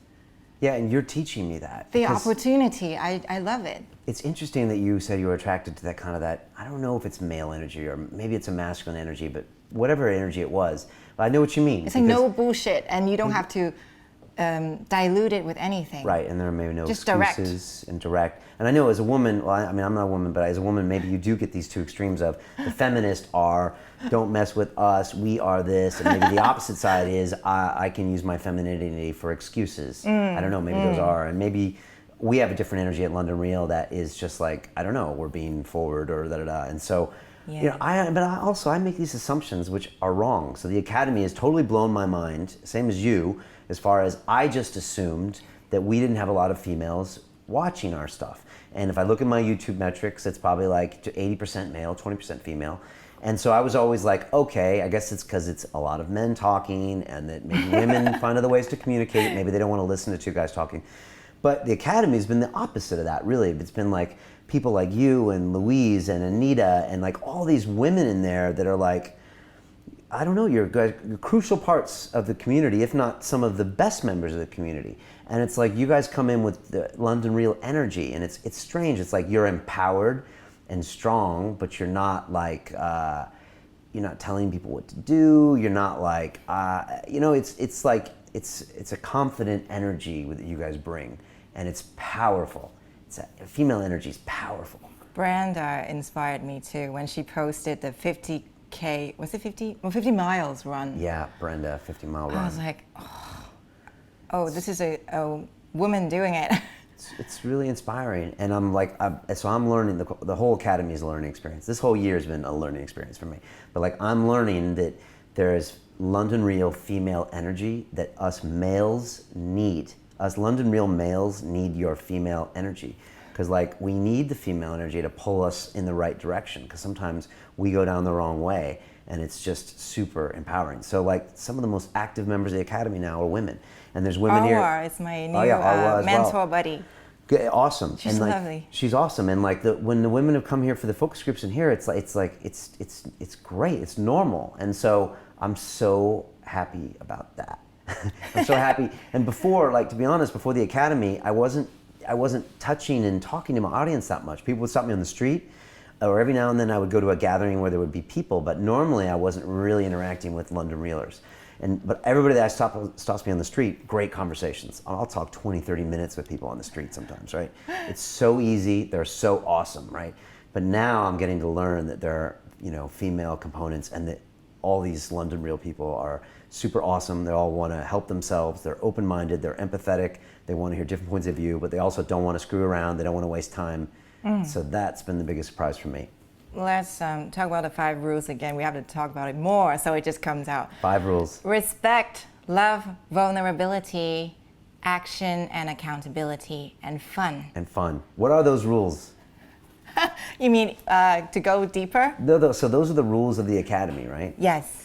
And why did you just recite those? Because I need to go through it more and more. Sometimes you forget the middle one. I never forget fun.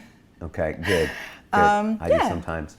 Yeah, and then for my audience too, my viewers too. Right. My good. new I reelers. So the Academy, for people that don't know, is, you know, obviously it's kind of a private area where I guess probably the most serious, hardcore London Reelers go, who kind of want to be part of this tribe that we're building. And so to have this community, you kind of have to have a culture of the community. And so in the beginning I was like, well, we need to have some rules, and we need to also get rid of people that aren't going to be with those rules, because, you know, everyone's seen that Facebook group where it's got someone that's making it kind of yucky, and it's like, it's not cool anymore. And so I wanted to make sure it was just all this good energy. And so those rules were put there just to make sure everyone stays along the same track. And so, yeah. One strike policy. Yeah, I have the one strike you're out policy, which is a little harsh, but I also think like everyone's spending their like extra time to go there. You can't have bad energy in there. Just like I don't think you should have a bad energy episode of London Real. I think it would ruin what we do. If I have someone on that's like the wrong energy, I would feel bad about that. So those rules just came up in the Academy, and I think they're important. It's like everyone has to respect each other, just like the martial arts dojo. Everyone has to love each other. It's hard to believe I'm saying that, because I wouldn't have said people should love each other 4 years ago. But like everyone needs to come out of love with an interaction. Like even if I say something harsh to Gabby or Mariana or a friend of mine, it's out of love. You know, and then vulnerability, it's super important. I'm learning that that's important, that we just come out and say what's wrong.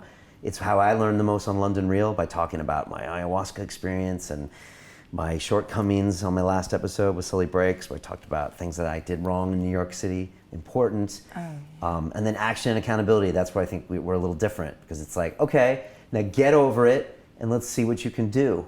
You know, a lot of people write me emails all the time and they're like, oh, when I was abused as a child, my wife left me, I had cancer. And I'm like, okay, that's great. I don't care about your past. What are you gonna do now? What are we gonna do going forward? And so like, I always wanna know what you're gonna do now. And it's like, because I think people sometimes get caught in their own narratives, and I don't like it. So that's why. The left brain is about the past and now, and the right brain is about now and future. Oh, okay, look at you. Look at you. Yeah. So I think that's important, and that's why we do action and accountability, which is what the tribe's all about, is just watching everyone. And so I think that's super important. And you know, goals, you know, Phil McKernan is kind of like grab a goal and then let go of it. And that's interesting, because like yesterday he was like, Brian, I'm not anti-goal. He's like, I just want you to grab a goal and then let go of it. And I know what he means. Have that North Star, you know, know where you're going. But I think it's a big part of the Academy is that accountability. And then fun. I have to remember that fun. I do, because I get so serious. Ask the guys here. Sometimes I'm just like, as Julian likes to joke, Brian wants 10x everything. He wants 10x subscribers, he wants 10x this, he wants views, 10x Academy members. It's good that you put it as number 5. If you put it as number 1, then by the end you got serious. Yeah, that's true. So like, I gotta have fun. It really is about the journey.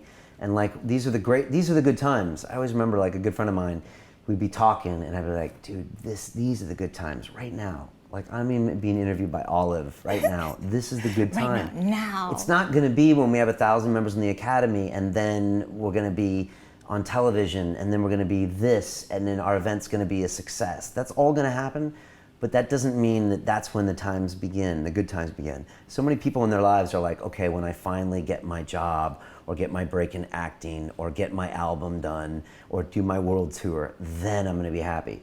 But like, all the good times are happening now. And so like, it's important to remember it, that if you're designing your life right, the good times are now. And in a few years, you'll look back and say, wow, that was amazing. So I try to remind myself of that, even though I'm very goal-oriented.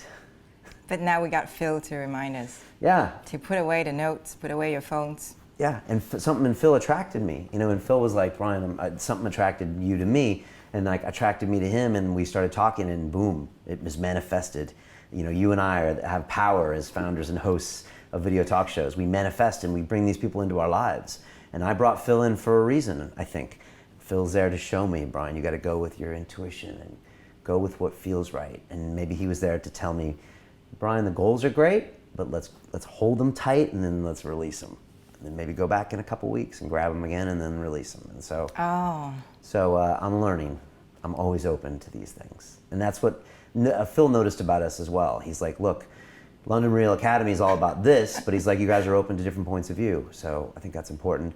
That's why we can have Dan Pena on the show, who is super hardcore, and I think he's inspiring, but also I can have Amanda Fielding, who's super into how psychedelics can change your life. And I think we can be all of these things at London Real at the same time. Tai Lopez says read a book every day. Dan Pena says don't read any books. Both are important on London Real. Yeah. They're both important messages.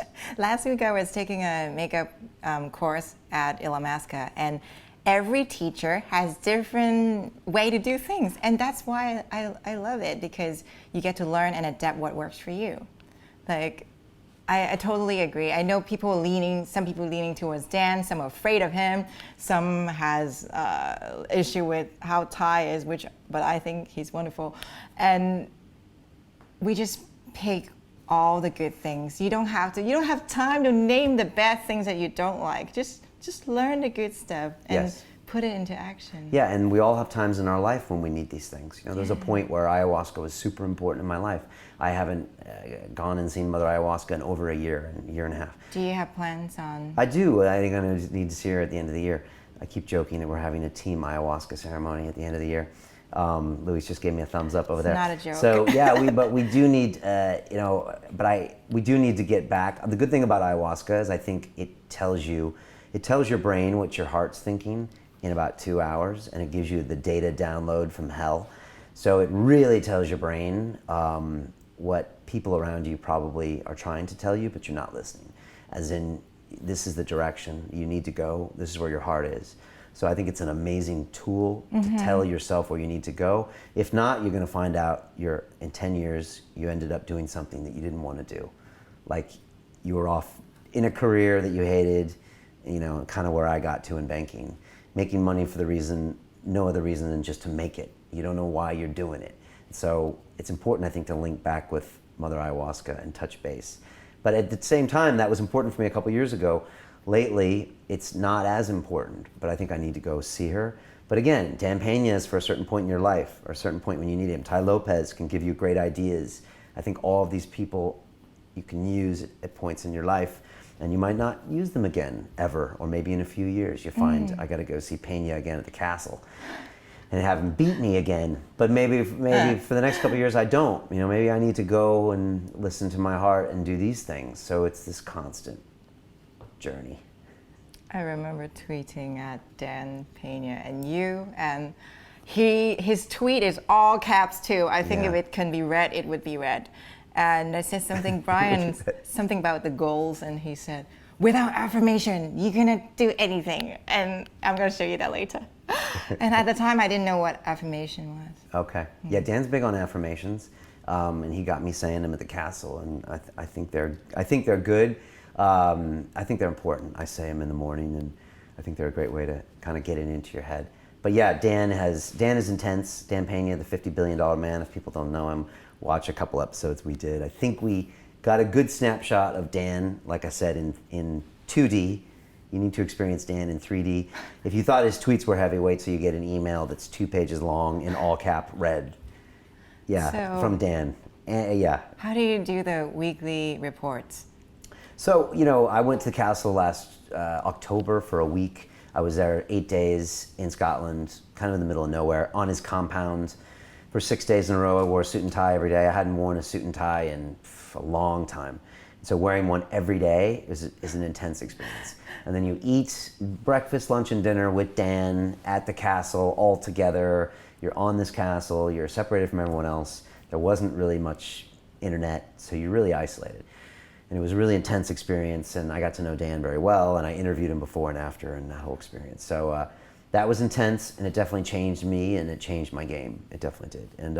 And I'm very grateful for that. And it was a good time in my life when I really needed to take stock of what I was doing at London Real. Because when I'm kind of alone doing this, come into the studio every day, it's like it's hard to keep it all together and push yourself and all that stuff. And so that was important. And then afterwards, I keep a track of my timeline. So once you start checking all the hours of the week and you have to send them to someone every week, like Dan said, you'll realize how you ever got anything done in the first place. You'll wonder, because if you had to track every hour of the day, you'll realize how inefficient sometimes you can be. Does he tell you, does he circle, you should not have done this? Yeah, so for the first few months, Dan would be like, I'm already pretty efficient and brutal with my own times. I have specific times where I train every week, and I was in the studio 6-7 days a week before, and I have this kind of a mindset just from me. So I think everyone's different, and so for me, I don't think my discipline alarmed him, but there were certain things where he would, come back in red or say, what's this, or bullshit, or good. And for me, it was my lack of taking risk. That's what Dan noticed with me. He calls me an engineer or an engineer. I studied mechanical engineering at MIT, and us engineers have a bad habit or a good habit if you're driving across a bridge or if you're riding in a plane. You want the engineers to build it so it doesn't break. Mm-hmm. So we don't take risks. We want things to work for every takeoff and landing of your plane. But the problem is that we're risk averse. And so Dan said right away, Brian, that's the big problem with you. You don't take enough risks. And so that's what he pushed me for the first 3 to 5 months, more. So that's what he was saying, why wait? Why aren't you doing this? Why aren't you hiring this person? You mentioned in the first interview that he made a remark about, is that it for you, Brian? That's it? Yeah. If you watch my first interview with Dan, where he was sitting right here next to me and I was right there, and he was this $50 billion man. I wasn't, dressed like I normally dress now. He was, I think it's 50 minutes in or an hour in where he's like, what are you doing, Brian? You happy? Is this it? And so yeah, Dan was pushing me, and I don't know, I guess Dan saw some potential, and he was just like, I don't think you're living up to your potential, Brian. Even though he didn't know much about me, he didn't know our show was going to be a huge hit for him and get him tons of exposure. But I think he saw in me, and maybe Dan, I think Dan sees in everyone unrealized potential, and that bothers Dan. And Dan will tell you that he does it for himself and his legacy and for QLA, which is his methodology, and maybe that's true. But Dan hates to see unrealized potential. I think it bothers him. Like some people hate to see waste. And when he sees people, he sees waste. And I'm sure he would spend time with you and he would say, Olive. I would cry on the floor. Well, I've already given you a little bit of Pena treatment already, so you've already stepped your game up in a big way. No, when we feel like it's so much to do in the academy, I thought, okay, at least it's not Dan. Brian is kind. That's true. Dan would be much more brutal, yeah. It's true. But you know, Dan would just demand more because he'd say, I see so much in you, Olive. You can create this. You're a strong woman. You get things done. You know, you're out there making these things happen. You're dealing with emotions. You know, anyone that accomplishes anything like what you've done with New York Reel or even London Reel, we've all had those hard times, times of self-doubt, people that drop you, sabotage, blah, blah, blah, editing problems. There's all these things that happen that makes something like a video talk show not continue to exist. So if it's been there for a while, it means there's strength there. But Dan would look at you and say, there's more, Olive. And that's the way he looks at everyone, and it's a blessing. It can also be a curse, because Dan can be brutal, and Dan can sometimes be a crazy man. And do you recommend us to go? Oh, to go see Dan? Look, Dan will call you just like Mother Ayahuasca. You know, some people watch my ayahuasca show and they're like, oh, I'll never do that. And that's okay. And some people watch it and they're drawn to it.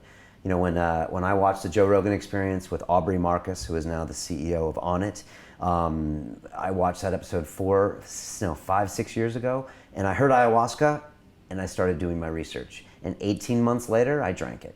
And so it called me. So the same with Pena. I call it the Pena-asca. You know, with Pena, you get this step function input into your brain of all these hard things.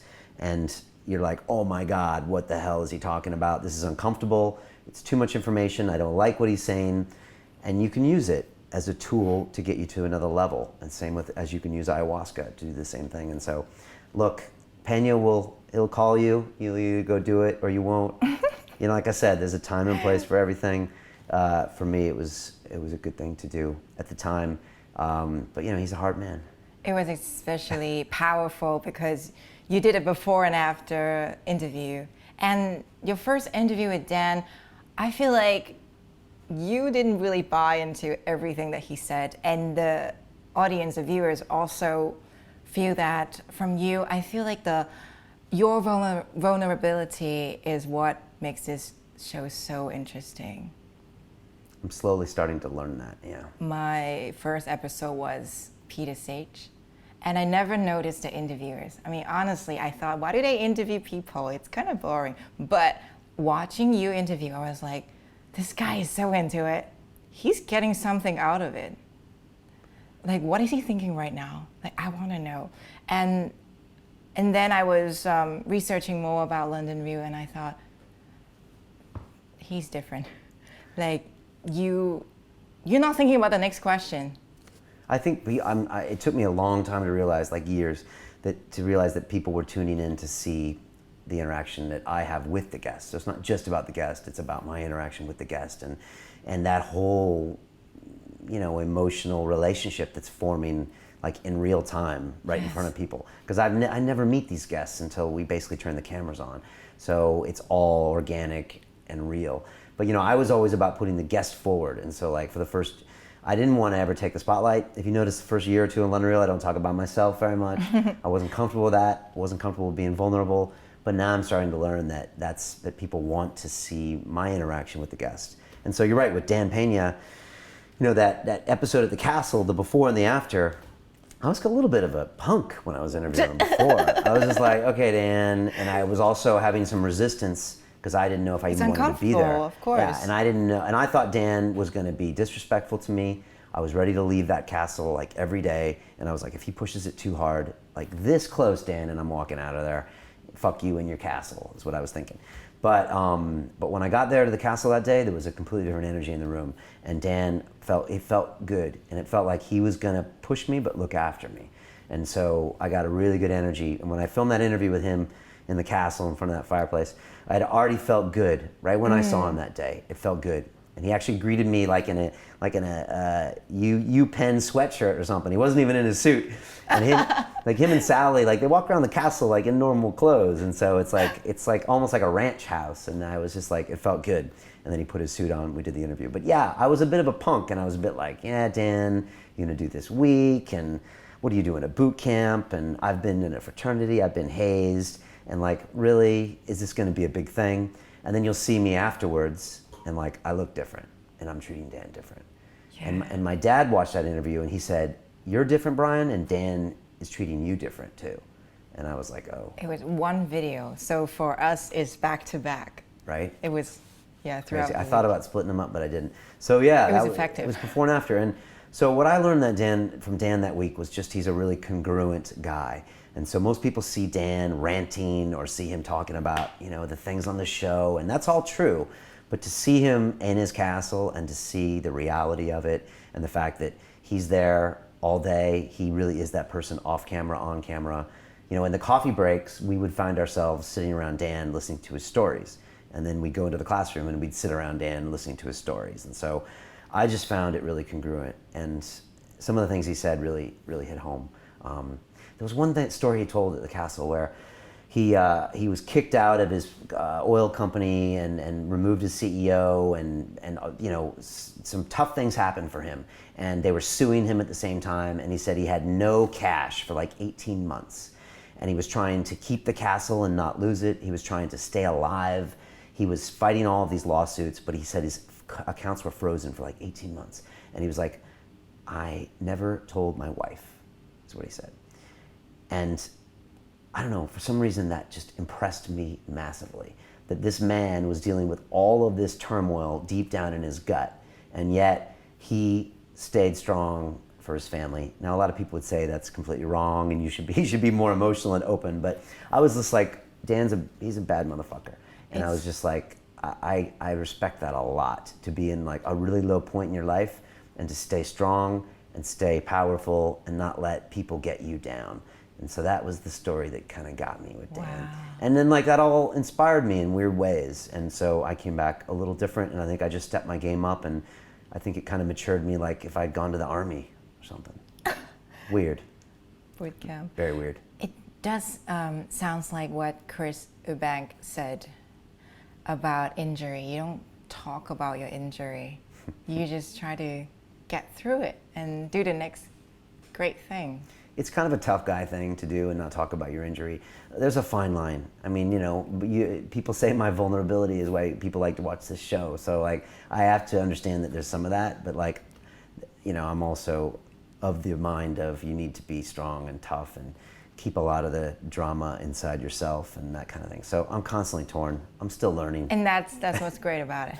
You're right. That's what's great about everybody in their lives. Like, everybody is not plain and simple. Everybody's a contradiction.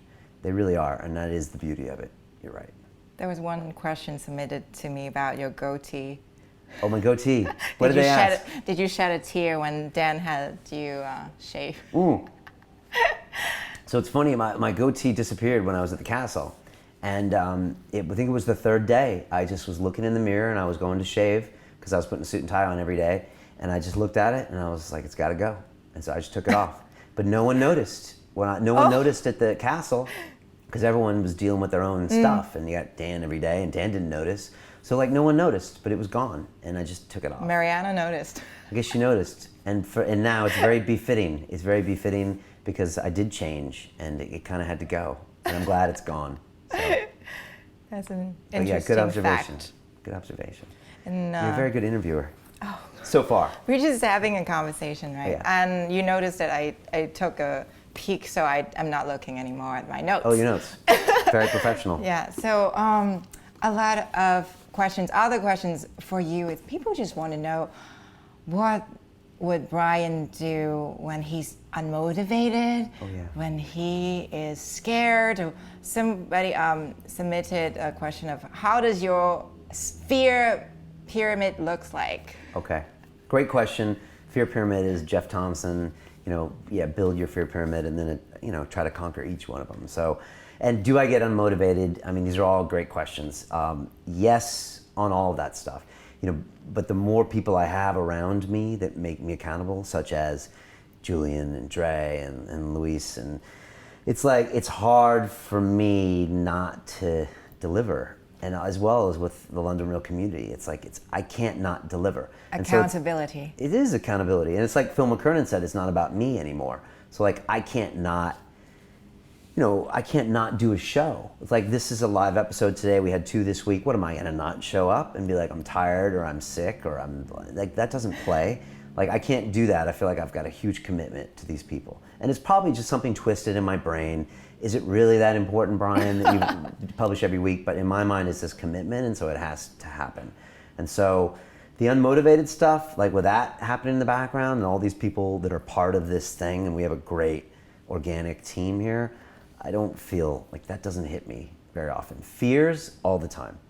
All the time fears hit me, and I am going to where the fear is, and I'm really living and breathing that. And so all the changes we made, the hiring of the people, like for me, I was fearing putting like money into the business, putting capital in the business, because for me, I'm living off savings from the banking industry 4 years ago. I always joke that the banking industry is sponsoring London Real because it is. They paid for it. They are the one that put the seed capital. Those are the initial equity investors. And so I was always paranoid about putting more money into something that was going nowhere. But I had to take that risk, and that was like a big thing I learned from the castle was we got to invest. We got to build a new studio. We got to hire people. We have to try to do that. And so that's been a big fear. The Academy, launch the Academy was a big fear. Are we going to mess it up? Are we going to screw it up? We only have one shot. If we ask people to come in and become part of a community and to pay money to be involved in this thing, it's got to be good. And I was really scared. Like, I wanted to wait months and months before we launched it. So like, that was a big fear doing that. Our big live event is a huge fear. Trying to bring people together. I mean, we did an event with Peña in March. That one-day event, looking back, that looks tiny compared to what we're going to pull off in September. But at the time, it scared the hell out of me. And in the meantime, we were doing everything else at the same time. So set design, new people getting hired, building the Academy, and pulling off a live event with Dan, who's already crazy too, to deal with and get him on page. He doesn't want to necessarily even do it. He's never done a one-day event. He always does castle seminars, so I got to deal with Dan, and then we're promoting it. I've never promoted a live event. Crazy fear, and I feel all this, like Mariana says it about me, like if you ever come to my house, I want to make sure you're happy, that everything's good. I'm really I feel really indebted to people to make sure I fulfill my promises. So if I say you're going to come to a live event, it's going to be like awesome. And there can't be nothing can screw up. Like if you come here for a show, nothing can screw up.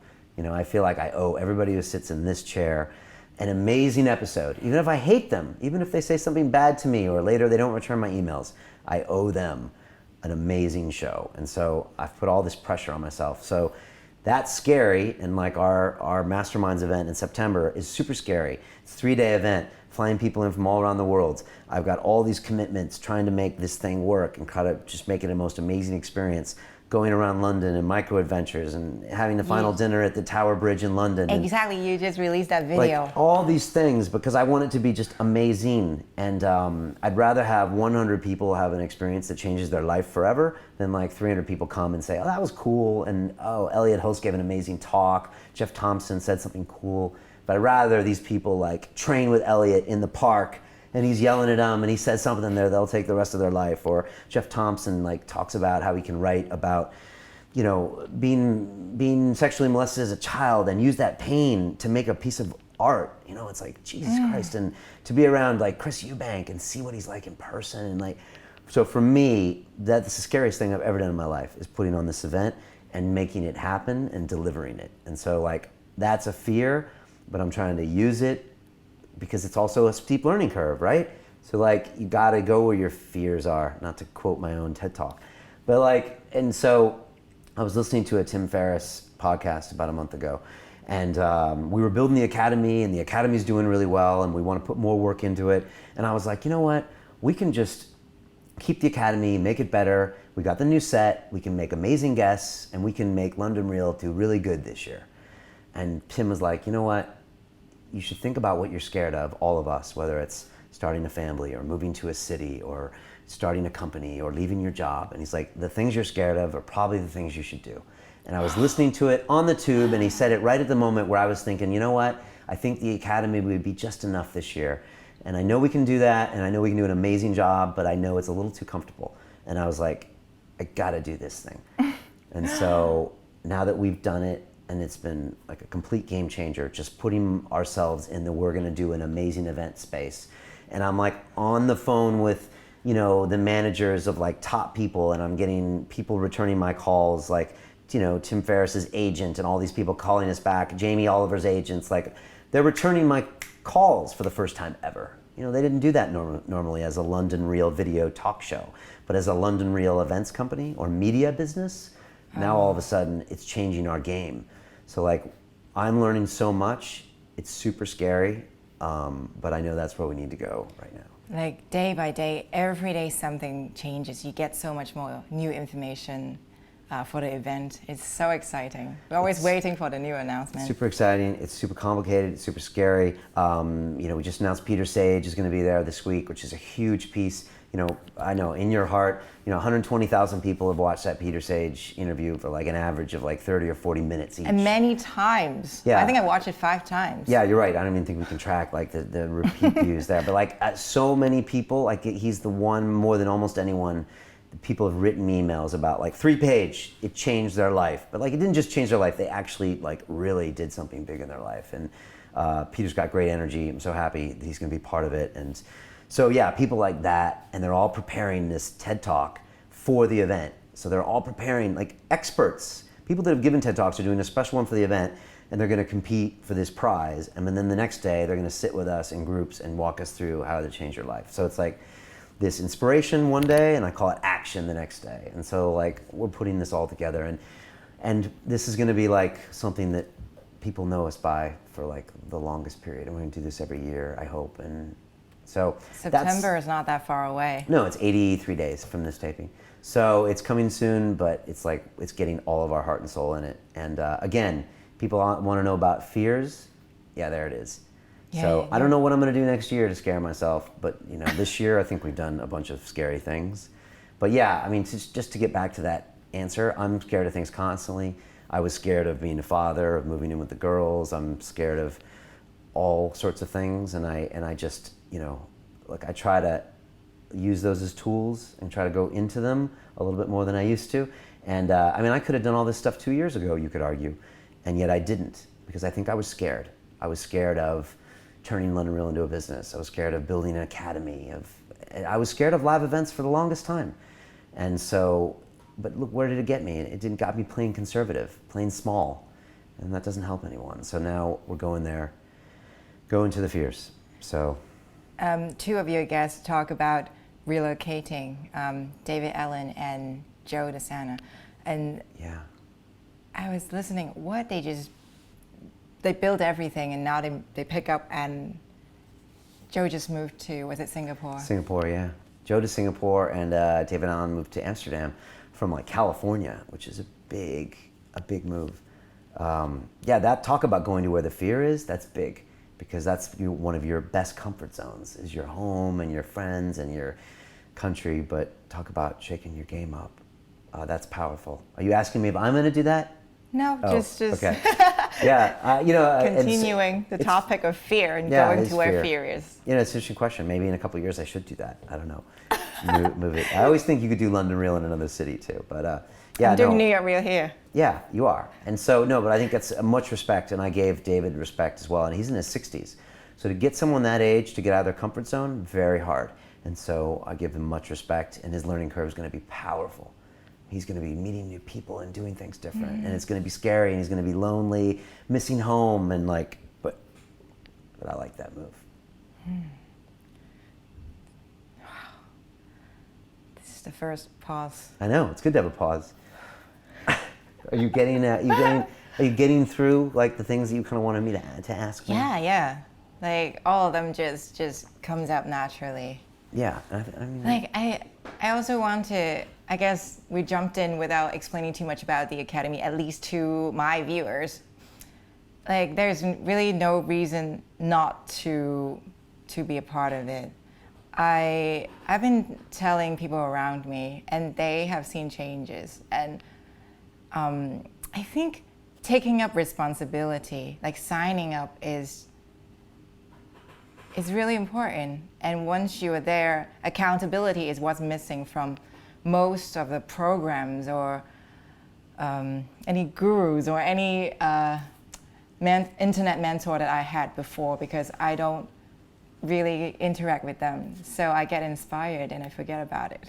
the problem, the reason we started the Academy is because I felt like we were doing these amazing talks. Like we'd have a Peter Sage episode or a Dan Pena episode or a Kala or someone, and you get super inspired, and then YouTube stops and you can leave a comment maybe, and then you go back to your life and you don't make any changes. And it was just like, it felt like, what are we doing?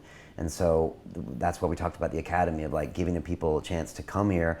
Now you watch the full episode in the Academy. We make you go on there to watch it, and yeah, you can watch it. And then once you're there, there's now this peer group around you that's going to be like, okay, if you want to go take your game to this level or do that, they're right there. I'm right there. I'll talk to you.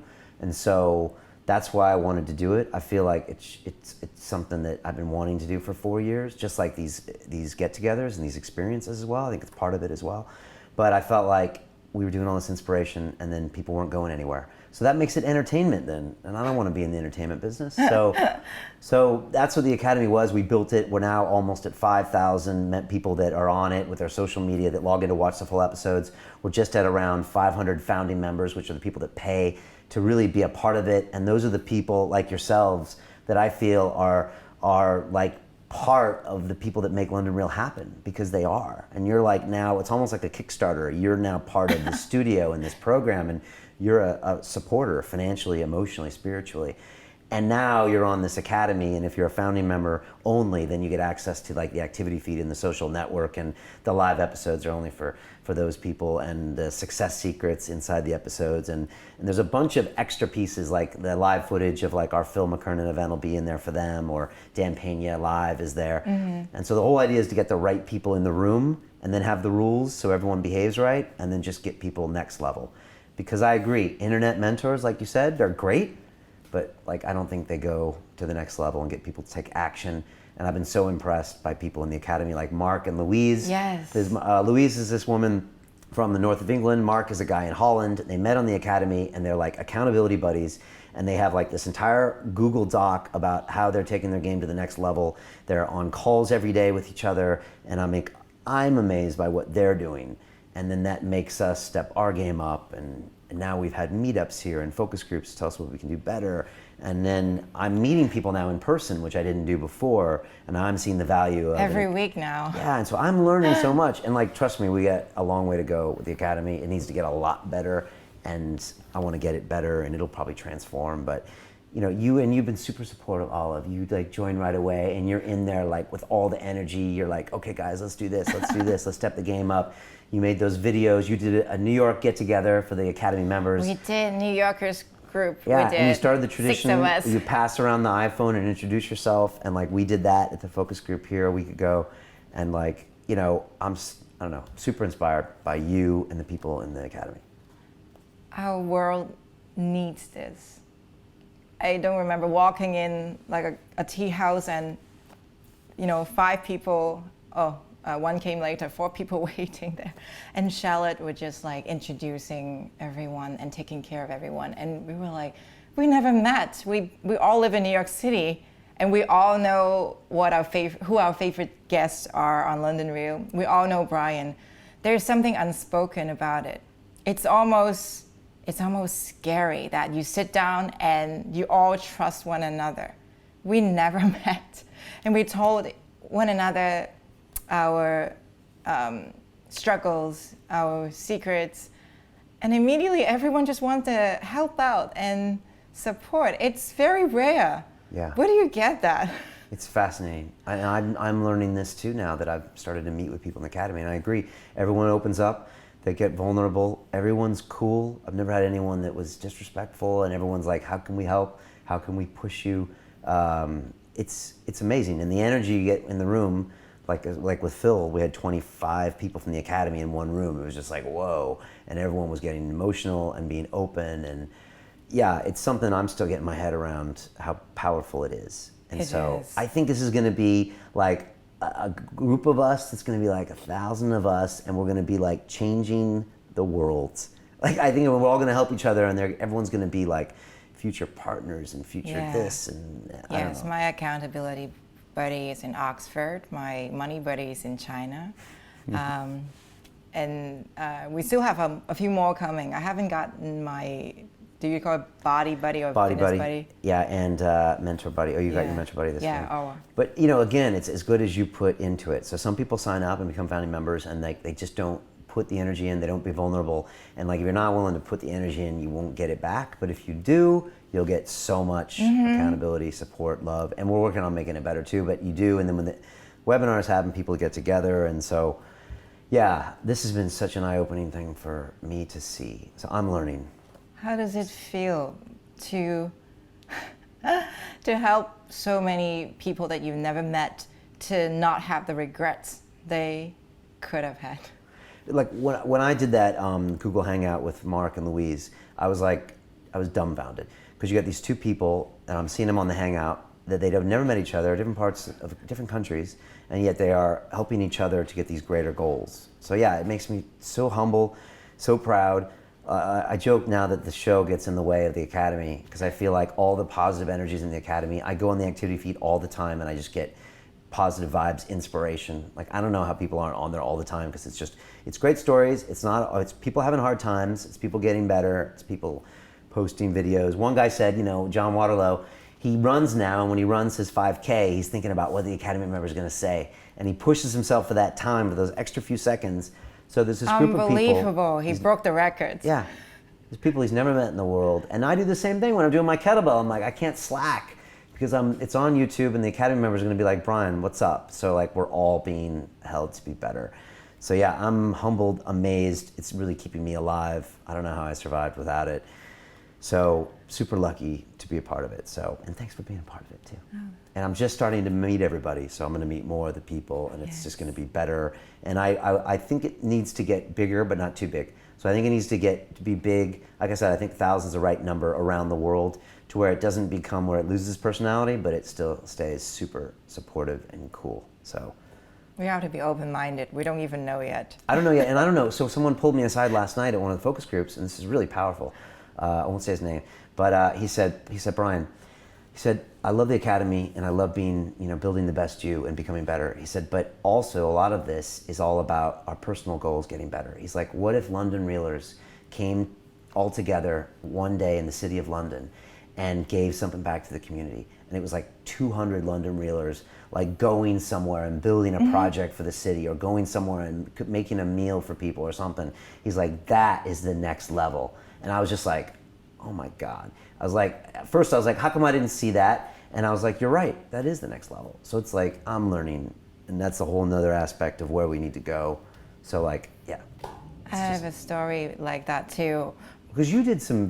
we did a volunteering. Yeah, I saw that on Twitter, I was like, wow. It was funny because did I have one episode? I perhaps have had one episode. So it wasn't really real in my mind yet, and I don't know if anyone watches it. And there was a volunteering opportunity, so I signed up, and the team name is New York Real. I love it. I just thought, maybe I'm just gonna be the only one showing up, but let's try it. And we end up, we have like around 10 people doing together. I think maybe a little more, maybe 14. Yeah, and we cleaned up a park in the Bronx. In the name of New York Real. So you beat me to the charity event. Jesus, you're making me look bad. I saw that. I saw you tweet that. And like, I'm not on Twitter at all these days, but I saw it. I was like, God damn, that's some next level stuff. Your New York Real's been up for 3 months, and you're already doing charity projects. Well, that's big. Just start before you're ready. again, yeah, I'm super impressed and inspired. Now I want to ask you, Yeah. where are you headed with New York Reel? What do you want it to look like in a year? And when's the TED Talk? Oh, gosh. Affirmations. I wrote something that surprised me a few days later because, whoa, I was really greedy or something, or really confident. I wrote something like I put a big numbers of followers, and I said, I'm so grateful that I got to give 3 TED Talks, one in New York, one in London, and one in China. I love it. Oh my How many God. followers, by the way? I actually forgot. Oh, What come I put, on. but I probably put a crazy amount. How many? Probably put 10,000, or I wouldn't put 100,000 Yeah, just yet. Okay, Yeah. 10,000 seems low, but okay. And 3 TED Talks, huh? Okay, I like that. Anything else in those affirmations? Yeah, I did not read it every morning and night. I should. Okay. Yeah. Talk to me about your TED Talk. How do you feel about that, and when's that happening? Brian, before the How to Start Something webinar, it did not cross my mind. I love TED Talks. I watch them. What am I gonna say? Like, I was really thinking, gosh, that's why it's good to have buddies to encourage one another, because I see my accountability buddy John. I said, you can totally do a TED Talk, but why is it so hard when it comes to ourselves? And I wrote down many things on my phone. I try to write down new titles every day, whatever I'm inspired. Like my half and half hair, sometimes to me it's like my half of my life in Hong Kong, half in America, or my artistic side and the other side, which I is love your half making and me half hair. accountable Right. for things and not just be artsy. And Are there any other analogies with the hair? no, one day I just thought I should do more than one color, and I told my stylist Jill, oh my God, Jill, I made hair videos for Jill. That's how I started doing selfie videos and using cameras. So I said, can you do half and half? Can I have like blonde on one side and brunette? And then she's like, okay. It's like the perfect look for you. I showed Gabby a picture this morning. She's like, oh, why does she have the hair? I was like, I don't know, but it works. And it is this 50-50 thing. Like for acting, sometimes when we have to do like serious stuff like medical students or something, then I would do this side, and then when they want rock star or so you give them both. hipster, then I do this. Perfect. So I think that probably has something to do with my personality. And you're writing down things that could be your TED Talk, right? Yeah, like basically my story, but from different angles. I didn't tell too many people. I had eating disorder when I was about 18 for a few years. I didn't tell a soul because it's embarrassing. I didn't even know that was a problem, and I threw up like 3 times a day. Okay. And when I feel very nervous or under stress, and if I'm being compared to someone, like, oh gosh, like I grew up with a lot of good kids from church, and they would have better grades than me. They would be more polite, and part of the Chinese culture, I think they do put a lot of high expectation on the children. Yeah, and so I am always the black sheep, I feel like, and one day I threw up and I saw blood in it, and I thought, oh shit, it's bad. And I Googled, I'm like, what should I do? And then I found out it's called bulimia. And I never knew there was such a term, and there are people that are also suffering from it.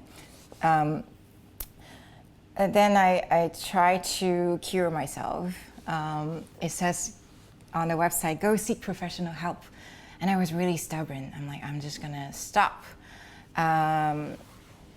So then later, my first boyfriend said something like, oh, no matter what, I would still love you. And I was like, oh, okay, so I guess I don't have to do that. I guess I'm okay. Not to give him too much credit, but it's me realizing I got to do something. I got to save myself. And this happened more than one time in my life when when I used to cry a lot, I take pictures of myself. And later on, I look at that, I was like, who is this girl? Why is she crying like that? I gotta save her. You kind of have to have another point of view. And so that's another story, my I like eating that one. disorder I story. like both of them. So these are both potential TED Talks. And they're all linked, I guess. And the sense of limitation, it's freaky. I used to wake up in the middle of the night or stay up really late. And I'm talking about when I was only maybe 8 or 10, when no one's watching.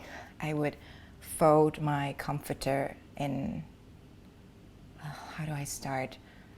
In half, in half, in half, in half into this 1/16 of So the size of a little obsessive pillow. compulsive? Oh, okay. And I would sleep on it.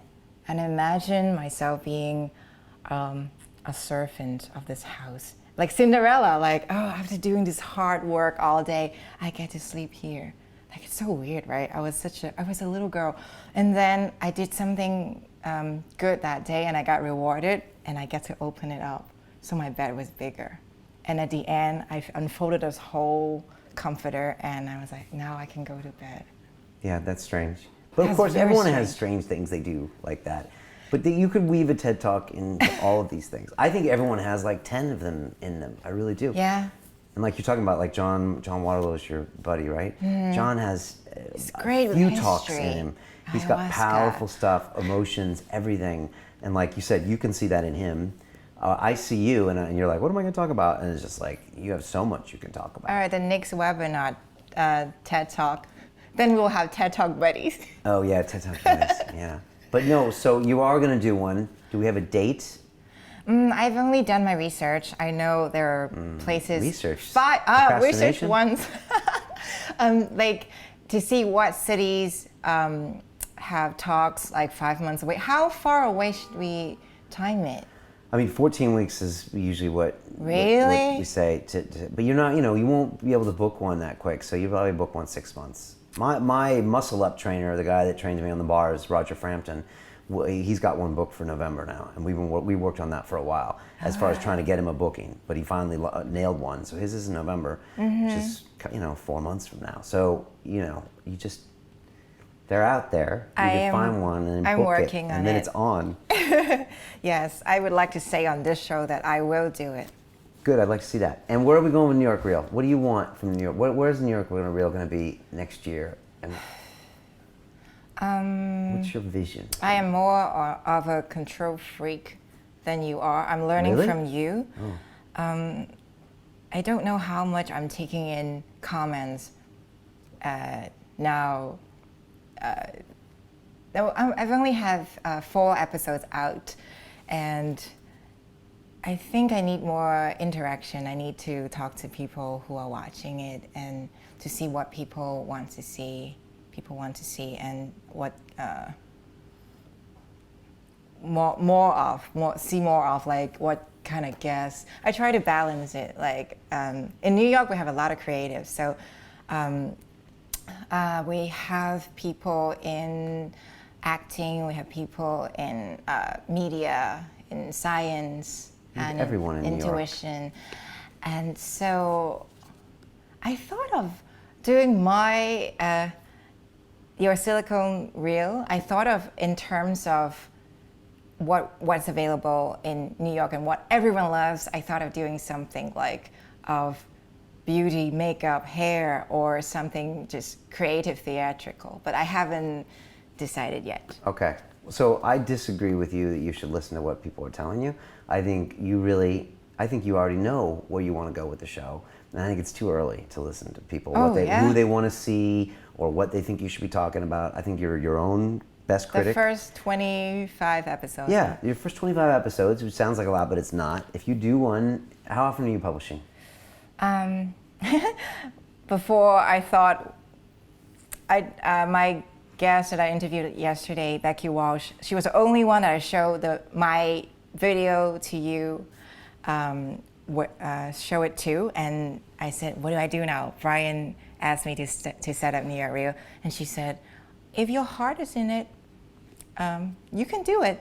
And why don't you start with once a month? And I thought, oh, that's easy. Once a month, I probably can do it. And now I think I don't set a specific date.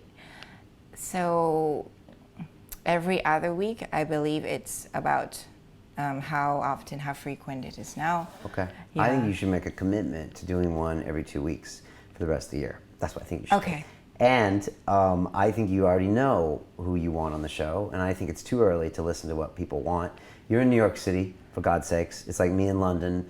We can't complain about having a lack of people to talk to. You have anyone you want. You could get business people, non-business people. You could get creative people. You get there's so many people. You have a great brand. You know, you have one. It's already says a lot about you, and so I think you already know where you want to go. As far as the second show and the other pieces, like I know you have other passions, and I know you're a musician, and I know you were here on the makeup course, and I think that stuff's all great. As far as me and Silicone Reel, it was a great piece and a great piece for me to do. It's also hard to focus on 2 shows. And so and you know, we have 87 episodes of Silicone Reel, you know, taped and more to come, but it is hard to do 2. So that's my little bit of advice for you. And so, you know, you're learning probably so much on this New York Reel. And so, and it's a vehicle for you to learn about yourself. It's a vehicle for you to meet all sorts of other people, and then end up bumping into people who are going to want to edit your shows and help you book guests. And I just think it's your own journey here. And I think while you might want to also do a creative journey for makeup and those kind of things, I'm saying the New York Reel journey is a powerful, life-changing journey, as you know. Yes, it is. And you'll end up, I mean, like the people I've met through this show, it's like that's payment enough for what I do. Just the crazy people I meet, and like the interactions I have and the friends I've made, and like that alone is enough for the reason for me to do the show. So I know you're super motivated. You've already shot 2 and now 3 episodes while you're in London, which is great. But I would just say, if you can even commit to that time schedule, before you know it, you'll blink and you'll be like, oh, we're on 25 episodes. If you could just keep it consistent. Okay. It's amazing how quick that rattled up. And doing a show every 2 weeks is no joke. Still hard. And doing a show every week is no joke. And doing 2 a week is still no joke. But like 1 every 2 weeks is still a reasonable commitment. I will try that. Thank and you I know for making me commit to it. Hold me accountable. You have to do this. You have to do this. You know, and it's just super inspiring. And like people ask me like, is New York Reel associated with London Reel? And it's just like, the people that don't know out there, there's, you know, people, I've always said since the Joe Rogan experience, if you want to start your own reel, then you should do it. And a lot of people have started, some have finished. Like I think there's probably 20 or 25 that have been started, but a lot of those people realize, as you know, it's hard work. It's hard, thankless work putting a show together, right? And you're like, no one's watching, right? You're like, oh, no one's watching. I don't have enough followers. What's going on? You have to want to do it even when no one's watching, even when your family's the only audience. You do. And so and then that's the thing. And so you just have to love doing it. And then people will see that passion and do it. But so many people have started, some people haven't finished, and some people got what they got out of it. But there's certain people, like the guys at Vancouver Reel, the guys at Midwest Reel, those guys really got into the flow and just have become their own separate media companies. And you know, the only affiliation we have with the other reels is that I just ask that you come with the right vibe, and I always tell people to send me a pilot, and then I'm happy to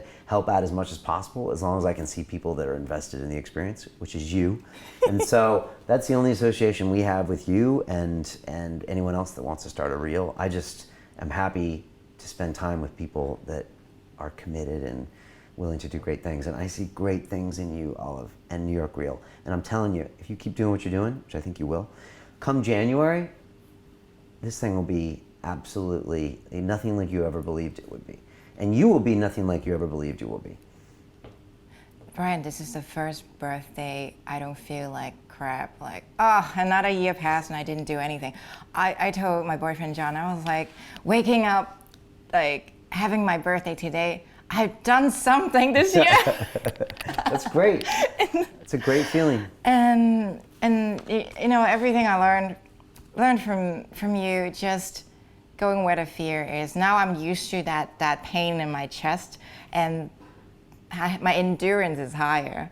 Coming to see you today, you don't think that I would be nervous? I would be, but I also feel like I'm representing all your should I call students, all your followers, all your supporters, and our buddies in New York and a New York group, and you can't afford to be scared. And even if you are, just step into it and you realize there are other things that are even more scary, and that's another level. Yeah, good for you. So it's not about you, it's about other people. And you were calm today, right? You're calm today. You weren't nervous. I'm calmer than I imagined. Right. Yeah, super impressed. And I know what you mean. Like, you're now representing, I guess, all these people that maybe want to ask me questions. You're representing the New York real people. You're representing all the people that love you on the Academy. And like, it's not just about Olive anymore. Me. And you came in and you're like, cool. And you're like, you're very good at this, by the way. And I really think you should need to keep doing this. The world needs you to create great content, you know? And we need you. It's like two cities linked forever, New York and London, right? Thank you, Brian. You're welcome. It's not the end of your interview. Oh, okay. All the questions. You still got more questions for me? Yeah, should we do 3 questions? Yeah, give me 3. Yeah, okay. If you are to Skype or FaceTime or Google Hangout with the 32-year-old Brian, because you mentioned that earlier. Okay. Yeah, we've heard the 20-year-old in your previous Becoming London Real interview. By the way, I really love Sally's, his name, right? Sally's Silly. voice. Oh, Silly breaks his voice. Silly, yes. It's so beautiful voice. Yeah, Sully's amazing. If people don't know him, he's a spoken word artist here in London. And you know, I had the honor of being interviewed by him 8 months ago, and we've become really good friends because he's been on the show a couple times before. So he's amazing. His art is amazing. He's gonna, you know, and I just love seeing his career develop. So he's awesome. But yeah, he asked me my advice to my 20-year-old self, I think, right? Yeah. So now you get to answer The for 32-year-old. for 12 years later. Good question. So 32-year-old Brian just moved to London, was just really getting his life together and getting his act together. And so he was really emotionally, financially, physically damaged from his last run in New York City, and he'd come to London to get away from that place and to just start fresh. And I was super scared. I didn't really know anybody. I was an immigrant. I was already kept to myself a lot, and so I just was learning really about myself. You know, like up until 30, it's hard to really figure out what the hell's going on, in my opinion. It's hard. Yeah. So, you know, the advice for that guy, you know, he ended up doing the right things. You know, I really am impressed with that guy because he got into martial arts and started taking that, and that really transformed my life by just understanding that the body is so important as the mind, if not as important. So like that was a big thing, and I finally got, for the first time in my life, locked into, you know, a career that was working out for me and I was having success in and all those things. So what would I tell him? You know, the only thing that guy didn't know about was how to really open his heart up to people, you know, because he was really into close down your emotions, close down everything. We work hard, we don't let people in because they're gonna hurt you. So I was probably a little more closed off to new friends, new experiences, new relationships. So, you know, I could say start London Real sooner to that guy, but I think it started about the right time. You know, I think it started about the right time. So I wouldn't say start it sooner, but maybe that bit of advice just to kind of open up a little bit more. If I met that guy, I would really find an edge to him. I'd just be like, dude, it's okay, you should chill out. Because I think I'd really manifest like an attention about me back then. I probably still do sometimes. But like, I think that guy back then was like, really like, okay, we gotta get this stuff done. We gotta do it right now. How come I'm not more successful? I need to do this, I need to do this, I need to do this. And so probably just get him to relax a little and feel his intuition a little bit more. But he got me here. So he did something right. And you, at the time, you didn't have that training with film yet, right? It came after. With Phil? Filming. Oh, with film. Like, yeah, no, I mean, I just had the experience when I was a kid, you know, with the video camera. Like, I shot videos from my grandpa, but we used to shoot videos too, and crazy Rambo videos and mini martial arts videos. So like, I had already, something in me, it's weird, because you mentioned that, like, it's weird, because what you do when you're 10 sometimes ends up being something you do later. I think Tai Lopez calls it... The 5 questions. Yeah, the Orwellian destiny, or it's like something you liked as a kid, something someone says you're good at, and then something. When you're 14. Yeah, when you're 14, and maybe something you're something else, like you've been trained at or you're skilled at, and maybe that's your destiny. So it's weird, but I found a way into using video to do stuff, even though I'm not a filmmaker or anything. So, but yeah, the film course probably helped, but yeah, I hadn't really embraced film when I first got to London. But London's been great. So like London was a perfect thing for that 32-year-old. I'm so glad I left New York City. So glad. I'm so I wouldn't go glad you're back the here. first year. So I refused to go back to New York City because I didn't want to go back to anything I knew there, back to any behaviors. I had a girlfriend I'd started seeing there, and she was like, come to New York, and I knew, do not go back. So I stayed away for a year, and it was perfect. I think we all love and hate New York City. There are things, I mean, for every town and city, but you have to embrace it and take the good with the bad. Yeah, and it pushes you, like Peña, it pushes you to do things and, pushes you uncomfortable. There's things happening. It shows you're not doing things. It's like all these things. And so I think it can be used as a good tool. I love that. Just starting London Real earlier. Yeah, I could have done it earlier, but I think also with tech at the time, I think it was about right. Maybe 10 or 2009, I could have done it with YouTube, but it was right about right. And it also got us early in this space, which I think is important, just to kind of show that. I was worried about a barrier to entry with London Real, so I thought we could do it for like 6 months or a year, and then someone else would see what we were doing in London, and they would copy it, because I figured, it was obvious, a model that someone else would do. Yeah. But no one ever has, which is, I guess I realized that you have to be pretty insane and stupid to try to produce a video show every week without having like a media company behind you. So I always thought we were going to be followed by others, but because it's Britain and maybe because the BBC dominates a lot of audio podcasts and they can't, and they're a state-owned organization, that just hasn't really been anyone doing what we're doing. And now we have this track record of delivering content every week, of having these amazing epic episodes with like Jacques Fresco and Dorian Yates and our ayahuasca episode and DMT episode. It's hard to catch up and challenge you. Yeah, and then like the DMT episode's a funny one. Dan was like, Brian, what the fuck with the DMT? He's like, stop doing this. This is bad. All this stuff is not going to help you in the long run. And at one point I said, Dan, maybe it will be my USP. Maybe it will be my IP. Maybe I'll be the guy that also did that, and now I can do these other things. It's because of his dad telling him. Could be his dad, or he just sees it as bad business. He's like, Brian, this isn't going to help you, but it's real. You can't argue it's not real. So like we have a track record of some realness all along there, and some epic interviews that'll never be done again. You can't interview Neil deGrasse Tyson again at that point in his life. No one will ever have an interview with Jacques Fresco like that again. No one will ever have an interview with Dorian Yates like that again. And so like people know what we do, and so now we have like 4 years of people knowing that we're committed to what we do. We deliver something every week, and like, so I feel confident that we're there. Now we're turning into a media company though, and I love it, and it's just challenging, but it also means we have to let everyone know that we're not just this thing anymore, that we're obviously now these new things. So. There is I know I'm inserting a question, but a lot of people want to you to actually talk about it from 2020, 5 years from now. Like now it's 2020. Where do you see London Real? Where do you see yourself? Great question. I haven't really thought about that, so let me think about it now. So 2020, that means, okay, 5 years from now, where is London Real? It's really fascinating to think about it.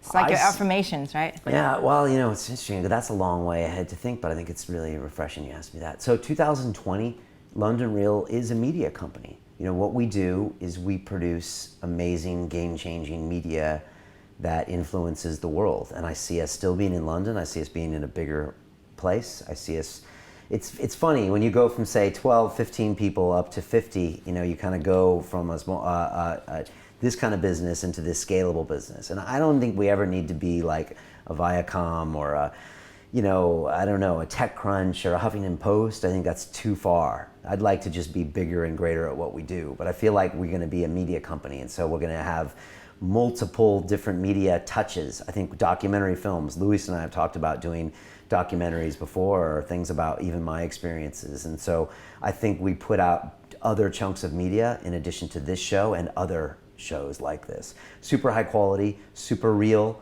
and grounded in really reality-based interactions. The Academy is bigger and different, and it's just bigger and better, and it incorporates all these localized experiences and events. So a lot like your New York meetup, but there would be ones in all the major cities in the world.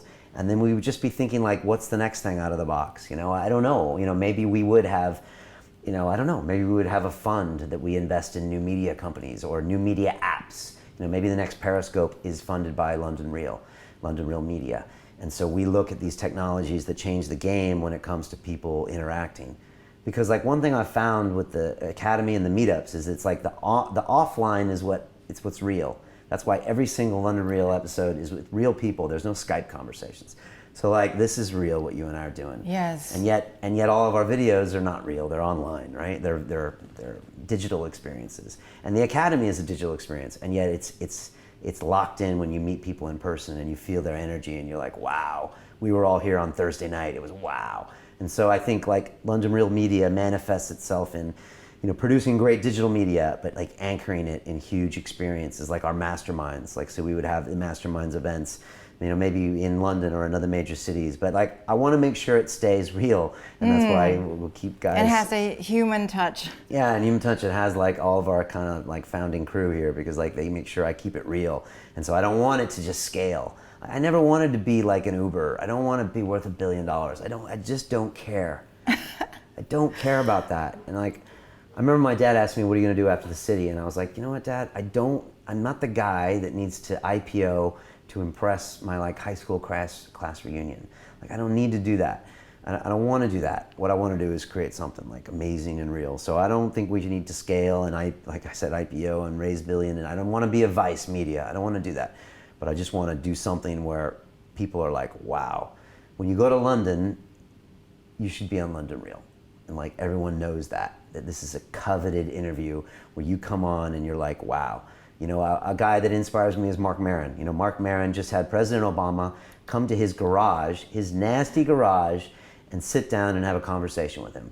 Because Maron does something special with people. You know, he gets real conversations from people, emotional experiences in a Marc Maron type of way. Yes. In an emotionally needy, grabbing kind of way that Marc's made is IP. You know, and Marc said 6 years ago, Marc was depressed. He couldn't get a job as a comedian. No one wanted anything to do with him because he was just a jerk. You know, and he started this thing off in his garage, and he started talking and creating media. And he does audio files. That's even harder to make an impression on people. And now the President of the United States came by his garage. It was a great moment in media, and I love when I look at Maron and he's got like John Hamm from Mad Men, or he's got Iggy Pop on his show, or he's got all these people, because it gives me inspiration for London Real. And so there is no reason that we will do all of those things. There's no reason a sitting president won't come here and sit down with me at London Real, because we deliver something that's unique and positive and amazing.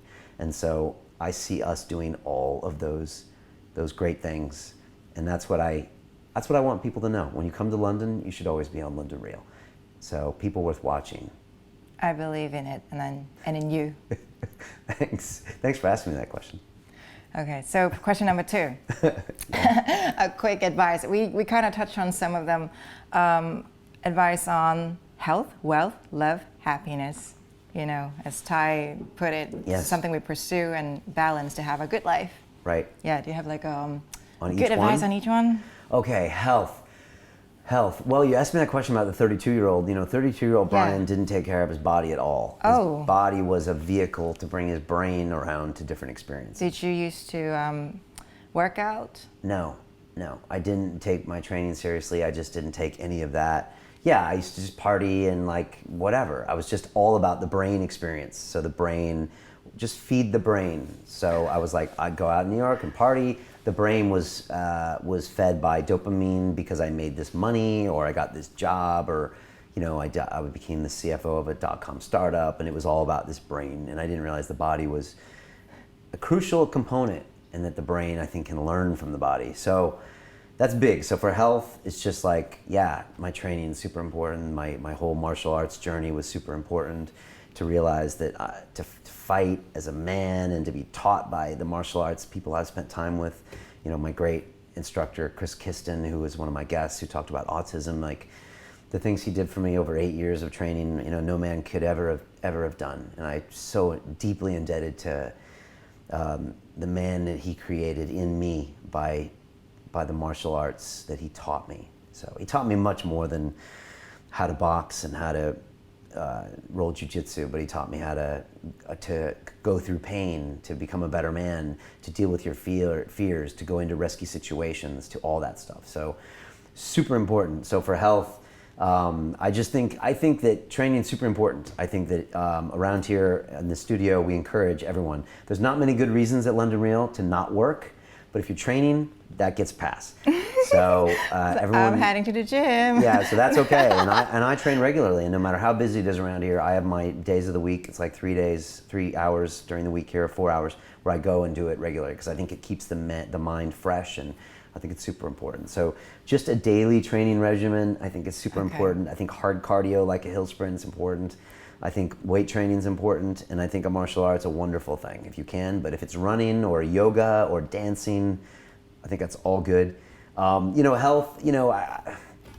Your health is a reflection, I think, of your brain. I don't really feel like I need to party much anymore. I think I did because I think I felt isolated. To be honest, I think the reason a lot of people drink and do class A drugs because they want to detach or they feel isolated. I don't feel isolated anymore. I feel part of a huge community, and I feel wanted and needed and loved, and so that's amazing. And I don't feel like I need to numb myself to the world like I used to. So that's an amazing place to be. And if anyone is out there right now where they don't feel that way, I would say, think about getting people in your life that you can love, and think about making it not about you. Volunteer your time, or start a show like Olive does. And everyone should start something. Yeah, get accountable. My family's super great because I need to be there for them all the time. Every night I have dinner with them, and that's super important time. So for health, and then I think healthy lifestyles are good. There's no reason to be smoking. There's great ways to stop. And I didn't know if that would seem like I'm judging anyone, but for a few times I did want to just post in the academy for smokers to consider just becoming non-smokers, changing your identity. Yeah, I read a book called Alan Carr's Easy Way to Stop Smoking back in the day, and I tricked my brain just through the book to stop. Yeah, and then 8 years later, I had a cigar one night, and I got right back into it, and then I stopped again. But in Alan Carr's book, he says, no smoker you ever ask will ever tell you that he wants his kids to smoke. Because smokers, even the hardcore, will be like, I love it, I don't care. But if you say to them, do you want your kids to smoke? They'll be like, no, because it is a bad habit. So I don't know. In the UK, it looks cooler though. In America, it's almost uncool. I think it's becoming uncool now. Yeah. It's becoming unsocial. But no, just for health, look, I'm big on, I think diet's important. The ayahuasca taught me a lot about that. I'm kind of off gluten and good protein and all that stuff. But I'm not trying to tell people what to do, but yeah, I think it really plays more into your brain than you think. I think we've been taught that it's all about brain, but it's, I think, a lot about body. So, and when I trained this morning, I did hill sprints, and now I feel great, and I want to talk to you. So there's something there. All right. Wealth. Oh, wealth. Jesus. Phil McKernan, what is your relationship with money? That's a great question to ask yourself right now, because that's a twisted, dysfunctional relationship, just as dysfunctional as your one with your parents and your family. And yeah, all families are dysfunctional, and But look, your relationship with wealth is highly complicated. Mine has always been complicated. I used to have dreams as a kid that I was rich, and I'd wake up and I'd realize I wasn't. I mean, what's wrong with me? I'm 5, and I would have those dreams. So, and I ran after this American dream of wealth for so long, and I really wanted it, and I was a little businessman and would sell things and lemonade stand and this and that, and that's okay. And I won't hate on it because that funded what we're doing here. And I think a beautiful business that makes money is a beautiful thing. Andy Warhol said, the greatest art, is a beautiful business. And I agree. I think it is something beautiful, and it's not something to be hated on. And I praise anyone that can run a profitable business. It's hard. It's really hard. And if you're a small business owner like I am now, it's hard to make it work. And so I respect anyone. Dan Pena says it's easy to make money. I don't believe that. It's not. And so you have to be on your game to do it. And we all need it, and it's important. And if you want to go do that, great. But just don't have the wrong relationship with it. For me, it was just about amassing. And when I was 39, I remember all the difference was a different number was in my account every quarter. We used to get paid quarterly in the city, and it would just be this number and then this number. And this number and then this number. And otherwise my life was the same, and it was continuing to not be very fun. So I was like, what's the point? I wasn't even spending it on anything. So it's like, which would have probably made me feel even more vacuous if I had like bought a car or something stupid. So I'm just saying, be careful of your relationship with wealth. It's great to have it. I think it's great to have goals. I think it's great to have enough money to be free. And I used to be broke as a joke. I used to have American Express. I had a hitman looking for me, and it's not fun to be broke. I agree. And I really enjoy and I respect and I'm thankful for even the little pleasures. I mean, to go out to a restaurant and buy dinner for Gabby and Mariana, like that's big. Or to take an Uber when I need to. But I'd say just don't get an overly twisted relationship with it. But respect it. Like London Real needs to be a profitable business to be a great company. And I realize that now. The Chris Eubank episode, we couldn't make unless it's a profitable business. That way we can employ people that make beautiful art. And I think that's crucial. So don't make apologies for making your money. Don't make apologies for running a great business. And don't make apologies if you're a hedge fund trader and you make $10 million a year. That's cool too, homie. I respect it. I respect capitalists. I respect the 1%ers. I don't hate them at all.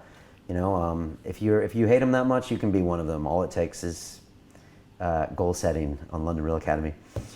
What else I got left? 2 more? Yes, health, wealth, love. Love. Okay. Wow. Love. Love in a couple ways. So there's love, relationship love. You know, I'm super lucky. I have Mariana in my life, but I didn't always have great relationships or healthy relationships. It's hard. Everyone has a hard time with relationships, right? I love your boyfriend, by the way. He's a fantastic energy. You guys are beautiful together, and I really He taught like me a that. lot of things. Good. I like his vibe. I like the fact that he isn't intimidated by the academy. He's not intimidated by the fact that you're on there. He came and hung out with us. I like his energy.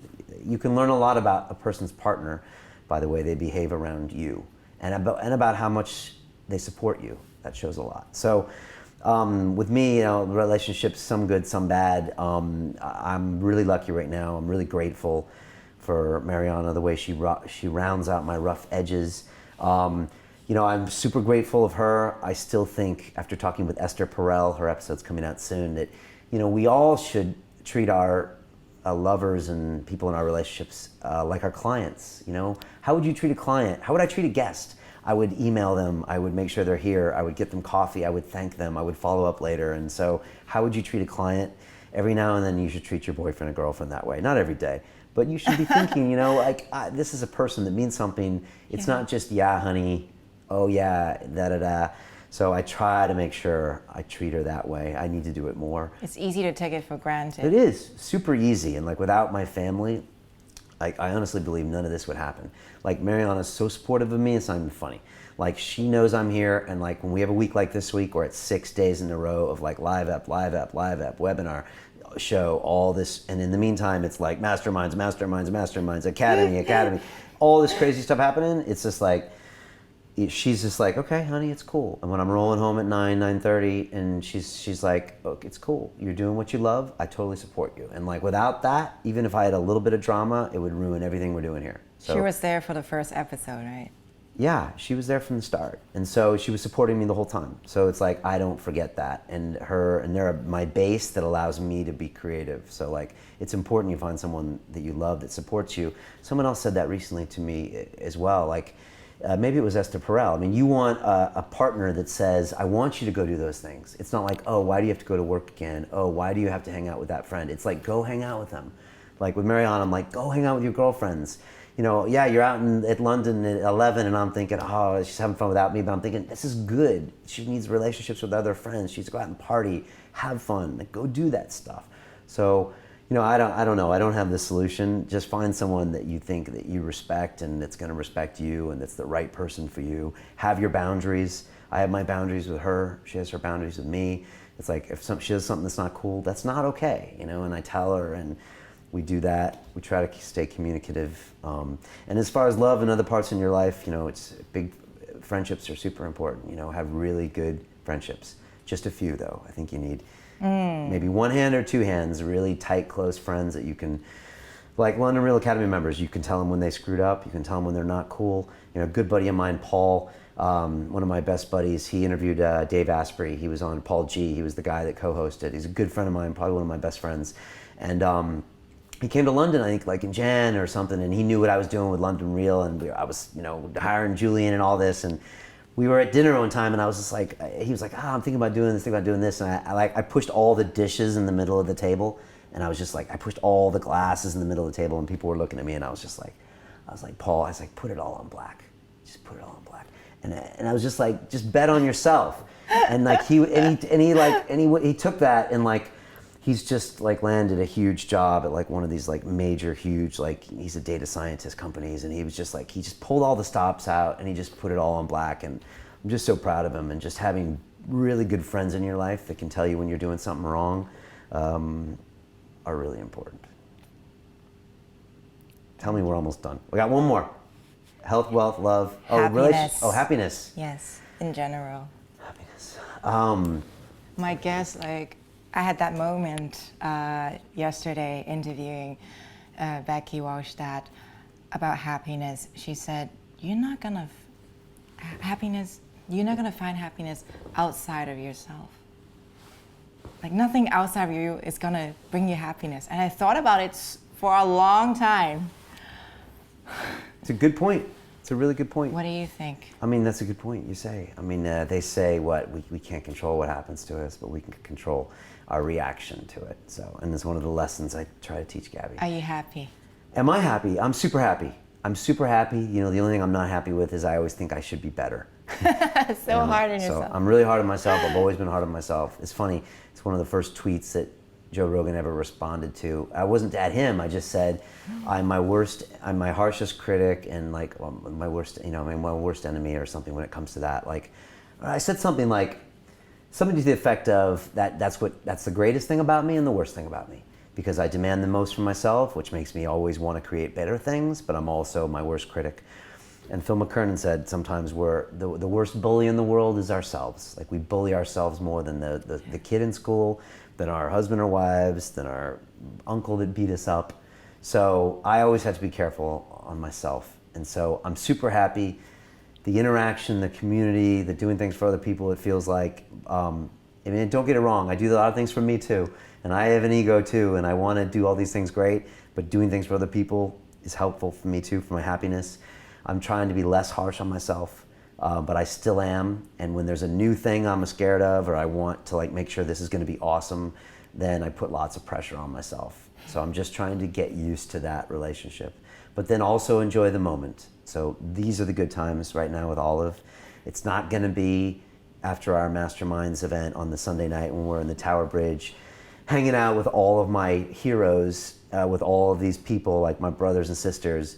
That's going to be a great time, but the good times are now, and I need to remember like to be present and happy, and this is amazing. So I am happy, and I just need to get used to being happy, even if I think I could be better. So I'm getting to deal with that. And I do feel like I'm getting better every year. And I think in 6 months from now or 1 year from now, I won't even recognize London Real or even me, or even you, Olive. I'm not going to recognize you in a year. You're going to be like the queen of New York. You're going to be running shit. You're just going to be like, psh, psh. And like, they're going to be writing articles about you, and you're going to be on Oprah. And like, they're going to be like, look what she did, you know? And I believe that, you know, the same thing's going to happen to you, so. Thank you, Brian. You're welcome. This is so surreal. This is meta and unbelievable. It is, but you can handle it. That's the thing about you, Olive, and maybe I noticed that from that selfie video. Like, you are capable of this and more, you know. And so something I saw on that day, even though it was a goofy video, and but you can handle it, and like you handle yourself, and you delivered today, and you were cool and calm. And I noticed when you came in, and you know, a little jittery, but you were good, and like you can handle this and more. So I feel like Dan Pena. I see so much. There's so much potential in you. I love that in the webinar you said me and Dan and me and Olive, and I was like, oh my God, that's my grand mentor.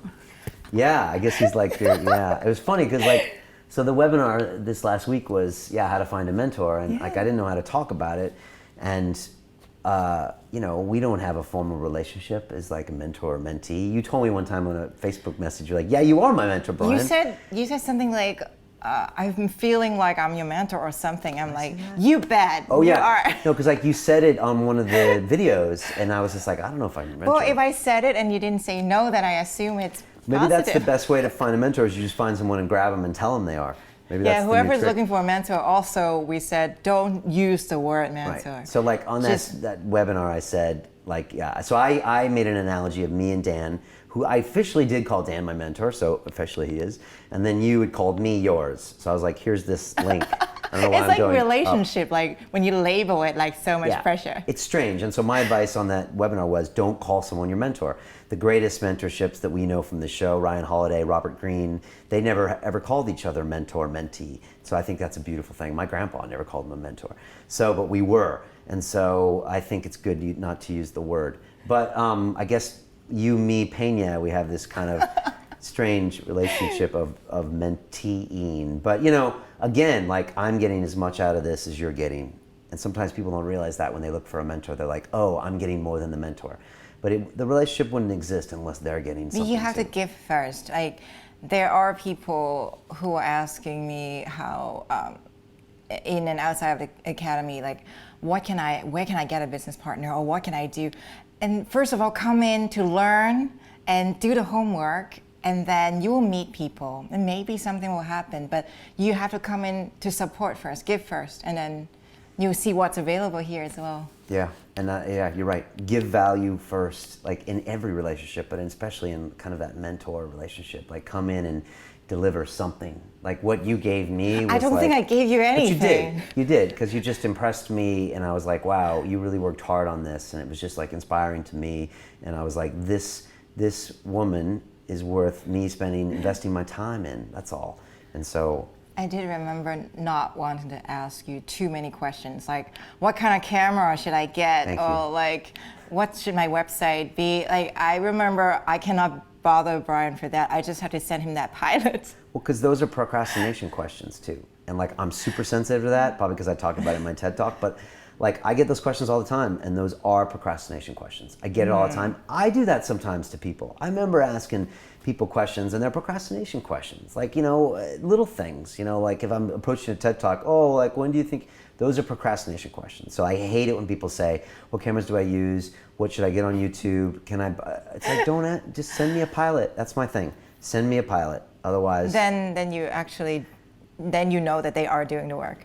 Yeah, and that they're invested and they're going to do something. So, and you did that.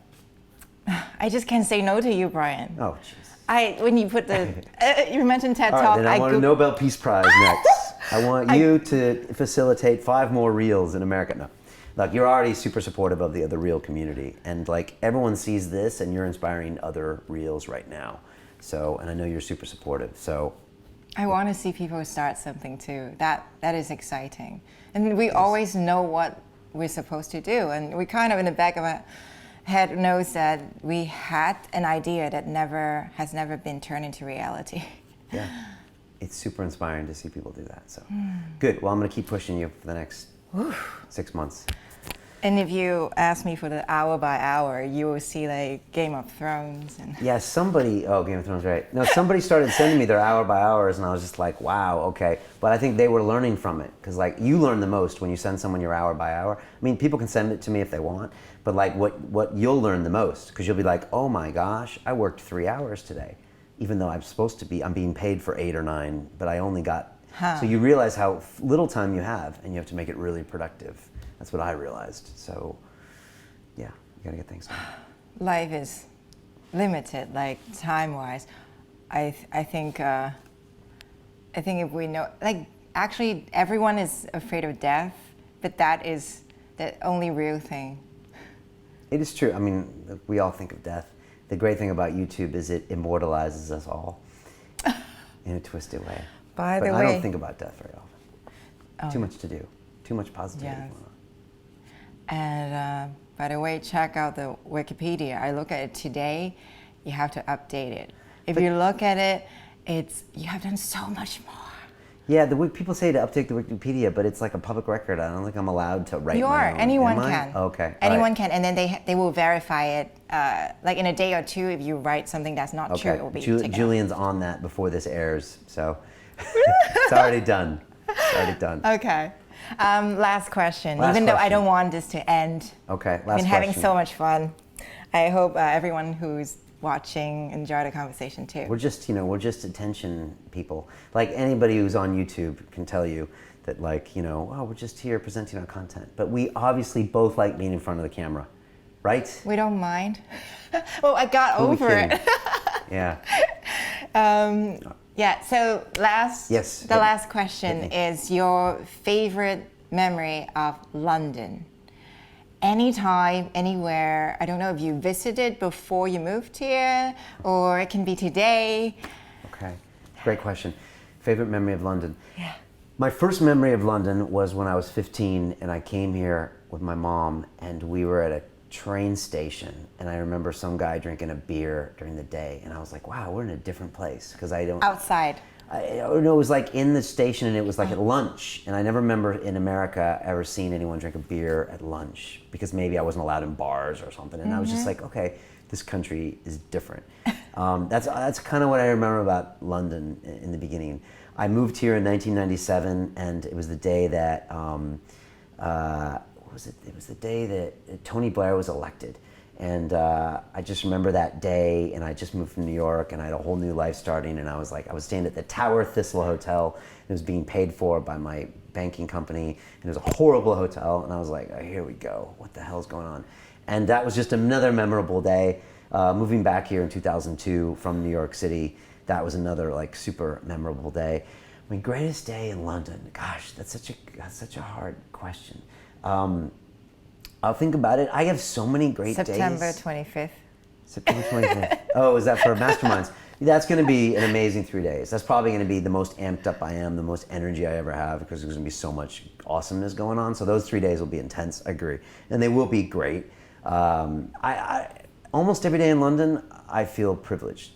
Like, so like even when I go down to like Big Ben, I look at it, and when I'm on the tube, like I'm looking around, I'm like, the tube is so cool. It's just such English engineering, and like I notice black cabs, and I notice all these things that are quintessentially London and England, and I love them, and I appreciate them, and I look at the skyline on Primrose Hill, and I'm like, wow. And when I go to these different areas of London that I love so much, like Shoreditch and Belsize Park and the West End and Westminster and Canary Wharf and south of the river, and I'm like, wow, they're all so special in their own way. And like, I just love the fashion in England, and I love and all this stuff. And I give British people a hard time, and I make jokes, and I give Julian a hard time. And Phil McKernan hugged him yesterday, and I was like joking to Phil, I'm like, you got a hug from an Englishman. Oh my gosh, I've never seen this happen. And you know, the English have all their quirks like us Americans do, and they might not be so much into touching, and they might, you know, be stiff upper lip and not emotional, but like I'm that way too, and I love them for that. And so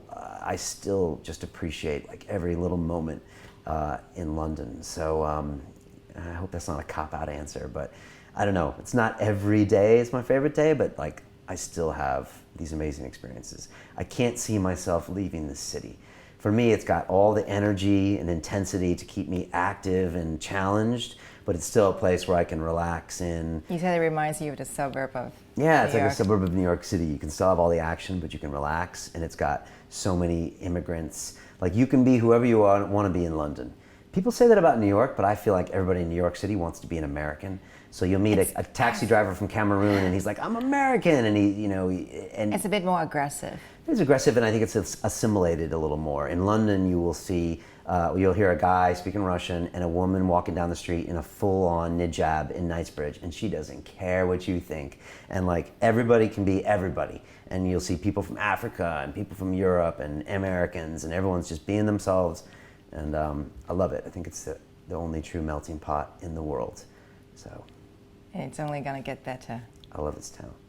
Love it. I'm so happy to see that you are happy in London and doing so many great things and touching so many lives. Thank you, Brian. I'm saying thank you for everyone that's watching, that has ever watched London Real. Thank you, Olive. I think you make this more grander sometimes, or make me a little grander. But no, thank you. Thanks so much. This has been an amazing experience. I didn't know what to expect, honestly. I didn't know how good you would be, but you're very good. You have a great way of making this flow, because it could have easily been a bunch of question and answers and someone asked you this, but I see a lot of potential in you. So it's really tricky to make an interview flow, and some people I think don't realize that it's almost like a play or an improv, because you're sitting someone down, they're nervous, you might not have met them. They don't know what you're going to do, and you have this. It's like a river. It is, and it's organic, and you can't repeat it, and you can't edit it, and it's a piece. It's a piece of work. So. But because everything is real, we naturally flow to the keywords, you know, like the family, Dan. We just talk about everything. I think people should have deeper conversation. Yeah, I get really spoiled in here because I get to have deep conversations. But I agree. I think everyone should put the lights on at home and put like their iPhone recorder out and do more kind of shows, because I think it ups everyone's conversation game to where Yes. they're like bringing their best. But yeah, I love a good deep conversation. It's like the essence of being human. So thank you, Olive. Thanks for coming into my life. Thanks for coming into the life of London Real. You're a quintessential part. You're like you're like the poster child. You're like everything we want in the people that are around us. So you just embody that. And I'm growing up. Yeah, you're growing up. You're 10 years older than I thought you were. But it's a beautiful thing, and so it doesn't matter. And I hope we know you for a very long time. And I can't wait to see what you're doing with New York Real. And let's do this again in a year, and we'll see how we're doing. Okay, let's do it. Okay? Thank you. You want a Brian. hug? Yes, we shake hands and we hug on the All other. right. Thanks.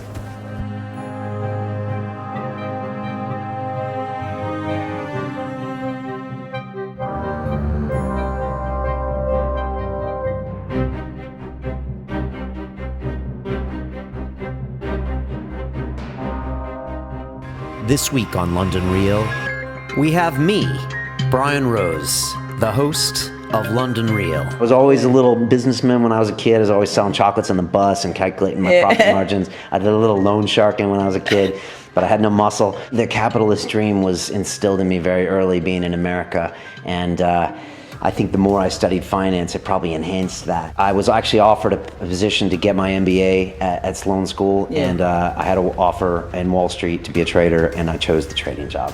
And I went straight to New York City, and I mean, like, Jesus, that's intense. I read American Psycho, I read the book Pimp by Iceberg Slim, and I saw these as training manuals. I would have to say New York has always kicked my ass. The CFO of a dot-com startup, and I was making, 6 figures in dollars, and I was broke, like literally broke. One day I kind of stopped breathing. So, and like they had to call like paramedics and get me to breathe again. So like, that's not a good sign. If you go into something, I think, just to get paid, you ultimately don't do a good job. In retrospect, I had everything and I had nothing. An ayahuasca ceremony when I was 27 would have altered massively the course of my life. And my family life wouldn't exist without my psychedelic journey. 99% of the people I've sat down with are wonderful, nice, warm people, and I'm always pleasantly surprised. Ultimately, London Real is my journey. I don't want to get stale, and I don't want to keep doing the same thing, and I always want to kind of do something new. On Sunday, London Real presents Brian Rose, Becoming London Real. My 20-year-old self would definitely tell me to fuck off.